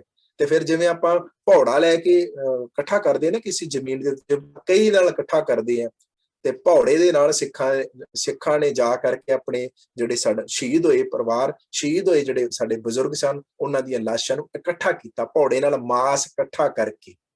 ਫਿਰ ਮਾਸ ਇਕੱਠਾ ਕਰਕੇ ਉਹਨੂੰ ਜਿਹੜਾ ਆ ਉਹ ਇੱਕ ਮੈਂ ਕਹਾਂਗਾ ਭੈਣ ਜੀ ਨੂੰ ਕਿ ਫੋਟੋ ਨਨਕਾਣਾ ਸਾਹਿਬ ਦੀ ਜਿਹੜੀ ਸ਼ਹੀਦ ਹੋਏ ਨਾ ਉਹ ਇੱਕ ਤੁਹਾਡੇ ਸਾਹਮਣੇ ਡਿਸਪਲੇ ਕਰਦੇ ਆਪਾਂ ਹੁਣੇ। ਇਵੇਂ ਉਹਨਾਂ ਦੀ ਸ਼ਹੀਦ ਹੋਏ ਜਿਹੜੇ ਮਾਸ ਜਿਹੜਾ ਉਹ ਇਕੱਠਾ ਕੀਤਾ ਗਿਆ, ਮਾਸ ਇਕੱਠਾ ਕਰਕੇ ਫਿਰ ਉਹ ਜਿਹੜਾ ਸੀਗਾ ਮਾਸ ਉਹਨੂੰ ਫਿਰ ਉਹਨਾਂ ਨੇ ਸੰਸਕਾਰ ਕਰਕੇ ਫਿਰ ਸ਼ਹੀਦਾਂ ਨੂੰ ਸ਼ਰਧਾਂਜਲੀ, ਸ਼ਹੀਦਾਂ ਨੂੰ ਨਮਨ ਕਰਕੇ ਯਾਦ ਕੀਤਾ, ਅਰਦਾਸ ਕੀਤੀ। ਨਨਕਾਣਾ ਸਾਹਿਬ ਦਾ ਕਬਜ਼ਾ ਇਵੇਂ ਹੋਇਆ। 100 ਸਾਲ ਪਹਿਲਾਂ ਦੀ ਇਹ ਬਾਤ ਸਾਨੂੰ ਤੁਹਾਡੇ ਰੱਖ ਰਿਹਾ ਕਿਵੇਂ, ਕਿਉਂਕਿ ਸਿੱਖ ਦੀ ਜਿੰਦ ਜਾਨ ਗੁਰੂ ਕਾ ਘਰ ਹੈ। ਗੁਰਬਾਣੀ ਦਾ ਇੱਕ ਪ੍ਰਮਾਣ ਮੈਂ ਪਹਿਲਾਂ ਦੱਸਿਆ, ਗੁਰਦੁਆਰੇ ਹੋਏ ਸੋਝੀ ਪਾਏ ਸੀ, ਇਹ ਦੁਆਰੇ ਹੋਏ ਹੱਛਾ ਹੋਏ ਸੀ। ਗੁਰਦੁਆਰੇ ਹੀ ਸਿੱਖੀ ਦਾ ਧੁਰਾ ਨੇ, ਸਿੱਖੀ ਦਾ ਘਰ ਹੈ, ਸਿੱਖੀ ਦਾ ਕੇਂਦਰੀ ਸਥਾਨ ਹੈ। ਤੇ ਸਿੱਖ ਨੂੰ ਜੀਵਨ ਜਾਚ ਗੁਰੂ ਘਰ ਤੋਂ ਮਿਲਦੀ ਹੈ ਤੇ ਸਿੱਖ ਗੁਰੂ ਘਰ ਤੋਂ ਹੀ ਸਭ ਕੁਝ ਸਿੱਖਦਾ ਹੈ। ਉਹ ਦੂਸਰੀ ਫੋਟੋ ਸੀਗੀ ਭੈਣ ਜੀ ਜਿਹੜੀ ਉਸ ਵਕਤ ਦੀ ਜਿਹੜੀ ਖਿੱਚੀ ਹੋਈ ਫੋਟੋ ਆ, ਜਿਹੜੇ ਨਨਕਾਣਾ ਸਾਹਿਬ ਦੀ ਉਸ ਵਕਤ ਦੀ ਫੋਟੋ ਖਿੱਚੀ ਹੋਈ, ਉਹ ਰੀਅਲ ਫੋਟੋ ਹੈ, ਉਹ ਮਿਲ ਜਾਏਗੀ ਤੇ ਤੁਹਾਡੇ ਸਾਹਮਣੇ ਅਸੀਂ ਰੱਖ ਦੇਵਾਂਗੇ। ਫਿਰ ਵੀ ਤੇ ਉਹ ਰੀਅਲ ਫੋਟੋ ਹੈ ਨਨਕਾਣਾ ਸਾਹਿਬ ਦੀ ਕਿ ਉਸ ਵਕਤ ਸਿੱਖ ਜਿਹੜੇ ਪਹੁੰਚੇ ਸੀਗੇ ਸਨ, ਉਹਨਾਂ ਨੇ ਜਾ ਕੇ ਉਸੇ ਉਹਨਾਂ ਨੂੰ ਫਿਰ ਉਹਨਾਂ ਦਾ ਮਾਸ ਇਕੱਠਾ ਕਰਕੇ ਉਹਨਾਂ ਦੀ ਜਿਹੜੀ ਸੀ ਸੰਸਕਾਰ ਕੀਤਾ। ਇਹ 100 ਸਾਲ ਪਹਿਲਾਂ ਇਹ ਸਾਕਾ ਵਾਪਰਿਆ ਬੇਟਾ, ਸਾਰੇ ਨੋਟ ਕਰ ਲਿਓ। 20 ਫਰਵਰੀ 1921, 20 ਫੈਬ 1921, 1921 ਨੂੰ ਇਹ ਕਹਾਣੀ, 20 ਫਰਵਰੀ 1921 ਨੂੰ ਇਹ ਕਹਾਣੀ ਵਾਪਰੀ। ਇਹ ਸਾਕਾ ਜਿਹੜਾ ਵਾਪਰਿਆ ਸੀਗਾ ਅੱਜ ਵੀ। ਉਸ ਤੋਂ ਬਾਅਦ ਕੀ ਹੋਇਆ, ਨਨਕਾਣਾ ਸਾਹਿਬ ਨੂੰ ਯਾਦ ਕਰਕੇ ਸਿੱਖ ਕੌਮ ਵਾਲਿਆਂ ਨੇ ਇੱਕ ਕਾਲਜ ਖੋਲਿਆ। ਬਿਲਕੁਲ 6 ਸਾਲਾਂ ਪਿੱਛੋਂ ਇੱਕ ਕਾਲਜ ਬਣਾ ਦਿੱਤਾ। ਉਸ ਕਾਲਜ ਦਾ ਨਾਂ ਰੱਖਿਆ ਉਹਨਾਂ ਸ਼ਹੀਦਾਂ ਨੂੰ ਯਾਦ ਕਰਕੇ, ਜਿਹੜੇ ਨਨਕਾਣਾ ਸਾਹਿਬ ਦੇ ਅੰਦਰ ਸ਼ਹੀਦ ਹੋਏ ਆ, ਉਹਨਾਂ ਨੂੰ ਸ਼ਹੀਦਾਂ ਨੂੰ ਯਾਦ ਕਰਕੇ ਉਸ ਕਾਲਜ ਦਾ ਨਾਂ ਰੱਖਿਆ ਸ਼ਹੀਦ ਸਿੱਖ ਮਿਸ਼ਨਰੀ ਕਾਲਜ। ਇਹ ਪੁਤਲੀ ਘਰ ਦੇ ਵਿੱਚ ਜਿੱਥੇ ਮਾਸਟਰ ਤਾਰਾ ਸਿੰਘ ਦਾ ਘਰ ਹੈ, ਉਹਦੇ ਲਾਗੇ ਇੱਕ ਗੋਰਿਆਂ ਦੀ ਬਿਲਡਿੰਗ ਸੀਗੀ, ਉਹਨੂੰ ਖਰੀਦਿਆ ਸਿੱਖਾਂ ਨੇ। ਉਸ ਬਿਲਡਿੰਗ ਦੇ ਵਿੱਚ ਇੱਕ ਕਾਲਜ ਜਿਹੜਾ ਸ਼ੁਰੂ ਕੀਤਾ। ਇਸ ਕਾਲਜ ਦੇ ਵਿੱਚ ਕਿਹੜੀ ਵਿੱਦਿਆ ਮਿਲਦੀ ਆ, ਇਹਦੇ ਵਿੱਚ ਜਿਵੇਂ ਜਿੰਨੇ ਵੀ ਦਰਬਾਰ ਸਾਹਿਬ ਦੇ ਰਾਗੀ ਨੇ ਜਿਹੜੇ ਕੀਰਤਨ ਕਰਦੇ ਨੇ, ਉਸ ਜਗ੍ਹਾ ਤੋਂ ਉਹਨਾਂ ਨੇ ਕੀਰਤਨ ਸਿੱਖਿਆ। ਉਸ ਕਾਲਜ ਦੇ ਉਹ ਵਿਦਿਆਰਥੀ ਹੈ ਸ਼ਹੀਦ ਸਿੱਖ ਮਿਸ਼ਨਰੀ ਕਾਲਜ। ਜਿਵੇਂ ਪਦਮ ਸ਼੍ਰੀ ਭਾਈ ਨਿਰਮਲ ਸਿੰਘ ਜੀ ਖਾਲਸਾ, ਜਿਹੜੇ ਅੱਜ ਸੰਸਾਰ 'ਚ ਨਹੀਂ ਹੈਗੇ, ਥੋੜਾ ਚਿਰ ਪਿਛਲੇ ਇੱਕ ਸਾਲ ਉਹ ਇਸ ਸੰਸਾਰ ਤੋਂ ਚਲੇ ਗਏ, ਉਹ ਵੀ ਉਸ ਕਾਲਜ ਦੇ ਵਿਦਿਆਰਥੀ ਨੇ। ਭਾਈ ਹਰਜਿੰਦਰ ਸਿੰਘ ਜੀ ਸ਼੍ਰੀਨਗਰ ਵਾਲੇ, ਉਹ ਵੀ ਸ਼ਹੀਦ ਸਿੱਖ ਮਿਸ਼ਨਰੀ ਕਾਲਜ ਦੇ ਵਿਦਿਆਰਥੀ ਨੇ। ਪ੍ਰਿੰਸੀਪਲ ਗੰਗਾ ਸਿੰਘ ਵਰਗੇ ਉੱਥੇ ਪ੍ਰਿੰਸੀਪਲ ਰਹੇ ਨੇ, ਪ੍ਰੋਫੈਸਰ ਸਾਹਿਬ ਸਿੰਘ ਵਰਗੇ ਉੱਥੇ ਪ੍ਰੋਫੈਸਰ ਰਹੇ ਨੇ। ਇਹ ਉਹ ਕਾਲਜ ਹੈ ਸ਼ਹੀਦ ਸਿੱਖ ਮਿਸ਼ਨਰੀ ਕਾਲਜ, ਜਿੱਥੇ ਰਾਗੀ ਦੀ ਇੱਕ ਵਿਦਿਆ ਮਿਲਦੀ ਆ, ਤਬਲਾ ਦੀ ਵਿਦਿਆ ਮਿਲਦੀ ਆ, ਕਥਾਵਾਚਕ ਪ੍ਰਚਾਰਕ। ਇਹ 3 ਕੋਰਸ ਅੱਜ ਵੀ ਨਿਰੰਤਰ ਚੱਲ ਰਹੇ ਨੇ। ਉੱਥੇ ਕੋਰਸ ਨਿਰੰਤਰ ਬੱਚੇ ਉੱਥੇ ਪੜ੍ਹ ਰਹੇ। ਤੇ ਤੁਹਾਡੇ ਸਾਹਮਣੇ ਜਿਹੜਾ ਆਹ ਬੰਦਾ ਬੋਲ ਰਿਹਾ ਨਾ, ਇਹ ਵੀ ਉਸੇ ਕਾਲਜ ਦਾ ਵਿਦਿਆਰਥੀ ਹੈ। ਮੈਂ ਵੀ ਉੱਥੋਂ ਹੀ ਵਿਦਿਆ ਜਿਹੜੀ ਹੈ ਲਈ ਹੈ, ਸ਼ਹੀਦ ਸਿੱਖ ਮਿਸ਼ਨਰੀ ਕਾਲਜ ਤੋਂ ਪ੍ਰਚਾਰਕ ਦਾ ਕੋਰਸ ਕੀਤਾ, ਪ੍ਰਚਾਰਕ ਕਲਾਸ ਦਾ ਵਿਦਿਆਰਥੀ। ਸੋ ਸਿੱਖ ਕੌਮ ਨੇ ਇਹ ਕਾਲਜ ਜਿਹੜਾ ਹੈ ਉਹ 7 ਸਾਲਾਂ ਬਾਅਦ 6 ਸਾਲਾਂ ਬਾਅਦ ਉਹ ਬਣਾ ਦਿੱਤਾ। ਇਹ ਬੜੀ ਵੱਡੀ ਪ੍ਰਾਪਤੀ ਸੀ। 1927 ਦੇ ਵਿੱਚ ਇਹ ਕਾਲਜ ਖੋਲਿਆ ਗਿਆ ਸ਼ਹੀਦ ਸਿੱਖ ਮਿਸ਼ਨਰੀ ਕਾਲਜ, ਤਾਂ ਜੋ ਅਸੀਂ ਆਪਣੇ ਬੱਚਿਆਂ ਨੂੰ ਚੰਗੀ ਵਿਦਿਆ ਦੇ ਕੇ ਚੰਗੇ ਪ੍ਰਬੰਧਕ ਬਣਾ ਸਕੀਏ। ਚੰਗਾ ਪ੍ਰਬੰਧਕ ਹੀ ਆਪਣੇ ਚੰਗਾ ਗੁਰਦੁਆਰਾ ਬਣਾਏਗਾ ਤੇ ਚੰਗਾ ਗੁਰਦੁਆਰਾ ਹੀ ਚੰਗੀ ਸਮਾਜ ਦੇ ਵਿੱਚ ਸਿਰਜਣਾ ਕਰੇਗਾ। ਇਸ ਕਰਕੇ ਜਿਹੜਾ ਖੁਦ ਬੰਦਾ ਐਜੂਕੇਟਡ ਨਹੀਂ ਹੈ, ਜਿਵੇਂ ਹੁਣ ਪੰਜਾਬ ਐਜੂਕੇਸ਼ਨ ਪ੍ਰੋਜੈਕਟ ਪੰਜਾਬ ਵਾਲੇ ਕਰ ਰਹੇ ਆ ਨਾ, ਜਿਹੜਾ ਬੱਚਾ ਖੁਦ ਨਹੀਂ ਪੜ੍ਹਿਆ ਉਹ ਆਪਣੇ ਪਰਿਵਾਰ ਨੂੰ ਕਿੱਥੋਂ ਸੁਧਾਰੇ? ਤੇ ਜਿੱਦਾਂ ਪਰਿਵਾਰ ਨਹੀਂ ਸੁਧਿਆ ਉਹਦਾ ਮਹੱਲਾ ਕਿੱਥੋਂ ਸੁਧਰ ਜੇ? ਤੇ ਜਿੱਦਾਂ ਮਹੱਲਾ ਨਹੀਂ ਸੁਧਰਿਆ ਤੇ ਉਹਦਾ ਦੇਸ਼ ਕਿੱਥੋਂ ਸੁਧਰੇਗਾ, ਉਹਦਾ ਇਲਾਕਾ ਕਿੱਥੋਂ ਸੁਧਰੇਗਾ? ਇਸ ਕਰਕੇ ਐਜੂਕੇਸ਼ਨ ਪੰਜਾਬ ਪ੍ਰੋਜੈਕਟ ਵਾਲੇ ਵੀਰਾਂ ਦਾ ਇੱਕ ਕੰਮ ਹੈ ਕਿ ਇੱਥੋਂ ਬਦਲੀਏ, ਸੋਚ ਬਦਲਾਂਗੇ ਸਮਾਜ ਬਦਲੇਗਾ, ਤੇ ਜੇ ਸੋਚ ਨਹੀਂ ਬਦਲਾਂਗੇ ਤੇ ਸਮਾਜ ਬਦਲ ਨਹੀਂ ਸਕਦਾ। ਇਸ ਕਰਕੇ ਮੈਂ ਧੰਨਵਾਦ ਹਾਂ ਸਾਰੇ ਵੀਰਾਂ ਦਾ, ਤੇ ਹੁਣ ਜੇ ਕੋਈ ਗੱਲਬਾਤ ਕਰਨੀ ਹੋਵੇ ਤੇ ਮੈਂ ਹਾਜ਼ਰ ਹਾਂ। ਤੇ ਸੋ ਨਨਕਾਣਾ ਸਾਹਿਬ ਦੀ ਸ਼ਤਾਬਦੀ ਦੇ ਸੰਬੰਧ ਦੇ ਵਿੱਚ ਮੈਂ ਤੁਹਾਨੂੰ ਕੁਝ ਬੋਲਦੇ ਹਾਂ, ਕੁਝ ਵੱਧ ਜਾਂ ਘੱਟ ਕੋਈ ਗੱਲਾਂ ਕਹਿ ਗਿਆ ਹੋਵਾਂ, ਕਿਉਂਕਿ ਗਲਤੀਆਂ ਦਾ ਪੁਤਲਾ ਹੈ ਤੇ ਗਲਤੀ ਕਰ ਜਾਣਾ। ਸੋ ਆਪਣੀਆਂ ਗਲਤੀਆਂ ਮੇਰੀ ਝੋਲੀ 'ਚ ਪਾਉਂਦੇ ਹੋਏ ਮੈਨੂੰ ਫਤਿਹ ਬੁਲਾਓ। ਜੇ ਕੋਈ ਗੱਲਬਾਤ ਹੈ ਤੇ ਮੈਂ ਤੁਹਾਡੇ ਨਾਲ ਰੂਬਰੂ ਬੈਠਾ ਜੀ। ਵਾਹਿਗੁਰੂ ਜੀ ਕਾ ਖਾਲਸਾ, ਵਾਹਿਗੁਰੂ ਜੀ ਕੀ ਫਤਿਹ। ਬਹੁਤ ਧੰਨਵਾਦ ਵੀਰ ਜੀ ਦਾ ਕਿ ਜੋ ਇਤਿਹਾਸ ਹੈ ਉਹਦੀ ਸਾਂਝ ਪਾਈ। ਆਸ ਕਰਦੇ ਹਾਂ ਸਾਰੇ ਹੀ ਵਿਦਿਆਰਥੀਆਂ ਨੇ ਜ਼ਰੂਰ ਇਸ ਇਤਿਹਾਸ ਚੋਂ ਸੇਧ ਲਈ ਹੋਏਗੀ ਅਤੇ ਇਸ ਇਤਿਹਾਸ ਨੂੰ ਸਮਝ ਕਰਕੇ ਇਹਦੇ ਕੀ ਵਾਪਰਿਆ ਸੀ ਸਾਡੇ ਨਾਲ ਤੇ ਆਪਣੇ ਇਤਿਹਾਸ ਨੂੰ ਅਸੀਂ ਰਲ ਮਿਲ ਕੇ ਯਾਦ ਕੀਤਾ। ਬਹੁਤ ਧੰਨਵਾਦ ਕਰਦੇ ਹਾਂ ਭਾਈ ਅਮਰ ਸਿੰਘ ਜੀ ਦਾ, ਜੋ ਕਿ ਜਦੋਂ ਵੀ ਯਾਦ ਕਰੀਦਾ ਵੀਰ ਜੀ ਹਾਜ਼ਰ ਹੁੰਦੇ ਨੇ, ਔਰ ਬਹੁਤ ਹੀ ਆਪਣੇ ਜੋ ਇਹਨਾਂ ਦਾ ਬੋਲਣ ਦਾ ਲਹਿਜ਼ਾ ਹੈ ਬਿਲਕੁਲ ਬੱਚਿਆਂ ਦੇ ਸਮਝ ਆਉਣ ਵਾਲਾ ਹੈ। ਤੇ ਸਾਨੂੰ ਵੀ ਬੜੀ ਖੁਸ਼ੀ ਹੋਈ ਕਿ ਜਦੋਂ ਵੀਰ ਜੀ ਨੇ ਇਹ ਵਾਲਾ ਟੌਪਿਕ ਲੈਣ ਦੇ ਲਈ ਸਾਨੂੰ ਹਾਮੀ ਭਰੀ। ਸਾਰੇ ਹੀ ਵਿਦਿਆਰਥੀਆਂ ਨੇ ਜ਼ਰੂਰ ਆਪਣੀ ਗਿਆਨ ਗੋਲਕ ਦੇ ਵਿੱਚ ਤੁਸੀਂ ਨੋਟਸ ਲਏ ਨੇ, ਜ਼ਰੂਰ ਇਹਨਾਂ ਨੂੰ ਪੜ੍ਹਨਾ। ਸਮਾਪਤੀ ਤੇ ਅਸੀਂ ਦੁਬਾਰਾ ਤੋਂ ਜੋ ਵੀ ਕੈਂਪ ਸੈਸ਼ਨ ਜਿਹੜੀਆਂ ਕਲਾਸਿਸ ਨੇ, ਕਲਾਸਿਸ ਲੱਗੀਆਂ ਨੇ, ਜੋ ਵੀ ਸੈਸ਼ਨਸ ਹੋਏ ਉਹਨਾਂ ਦਾ ਇੱਕ ਟੈਸਟ ਲਿਆ ਜਾਏਗਾ।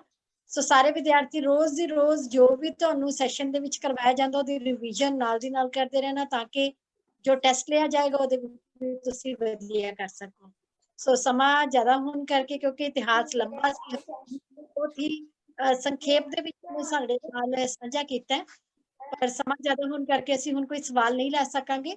ਪਰ ਫਿਰ ਵੀ ਅਗਰ ਕਿਸੇ ਵਿਦਿਆਰਥੀ ਦਾ ਕੋਈ ਸਵਾਲ ਹੋਵੇ ਸਾਨੂੰ ਆਪਣੇ ਵਾਈਸੀ ਨੂੰ ਭੇਜ ਸਕਦੇ ਨੇ। ਅਸੀਂ ਕੋਸ਼ਿਸ਼ ਕਰਾਂਗੇ ਕਿ ਉਹਦਾ ਜਿਹੜਾ ਜਵਾਬ ਹੈ ਅਸੀਂ ਭੇਜ ਸਕੀਏ। ਵਿਦਿਆਰਥੀਆਂ ਨੂੰ ਬੇਨਤੀ ਹੈ ਕਿ 31 ਤਰੀਕ ਨੂੰ ਜੋ ਪਿਛਲਾ ਸਾਲ ਬੀਤੇ ਉਹਦੇ ਬਾਰੇ ਕੋਈ ਤੁਹਾਡੇ ਵਿਚਾਰ ਹੋਣ, ਜੋ ਮੈਸੇਜ ਗਰੁੱਪ ਦੇ ਵਿੱਚ ਕੀਤਾ ਗਿਆ ਉਹਦੇ ਵਿੱਚ ਇੱਕ ਨੰਬਰ ਲਿਖਿਆ ਗਿਆ, ਤੁਸੀਂ ਉਸ ਨੰਬਰ ਤੇ ਭੇਜ ਸਕਦੇ ਹੋ ਜੀ। ਆਪਣੇ ਅੱਜ ਦੇ ਕੈਂਪ ਦਾ ਫੀਡਬੈਕ ਆਪਣੇ ਵਾਈਸਿਸ ਨੂੰ ਜ਼ਰੂਰ ਭੇਜਣਾ ਜੀ। ਸੋ ਸਾਰੇ ਹੀ ਵਿਦਿਆਰਥੀਆਂ ਦਾ ਅਤੇ ਭਾਈ ਐਜੂਕੇਟ ਪੰਜਾਬ ਪ੍ਰੋਜੈਕਟ ਦੀ ਪੂਰੀ ਸੋ ਇੱਥੇ ਅਸੀਂ ਕੈਂਪ ਦੀ ਸਮਾਪਤੀ ਕਰਦੇ ਹਾਂ। ਵਾਹਿਗੁਰੂ ਜੀ ਕਾ ਖਾਲਸਾ, ਖਾਲਸਾ, ਵਾਹਿਗੁਰੂ ਜੀ ਕੀ ਫਤਿਹ।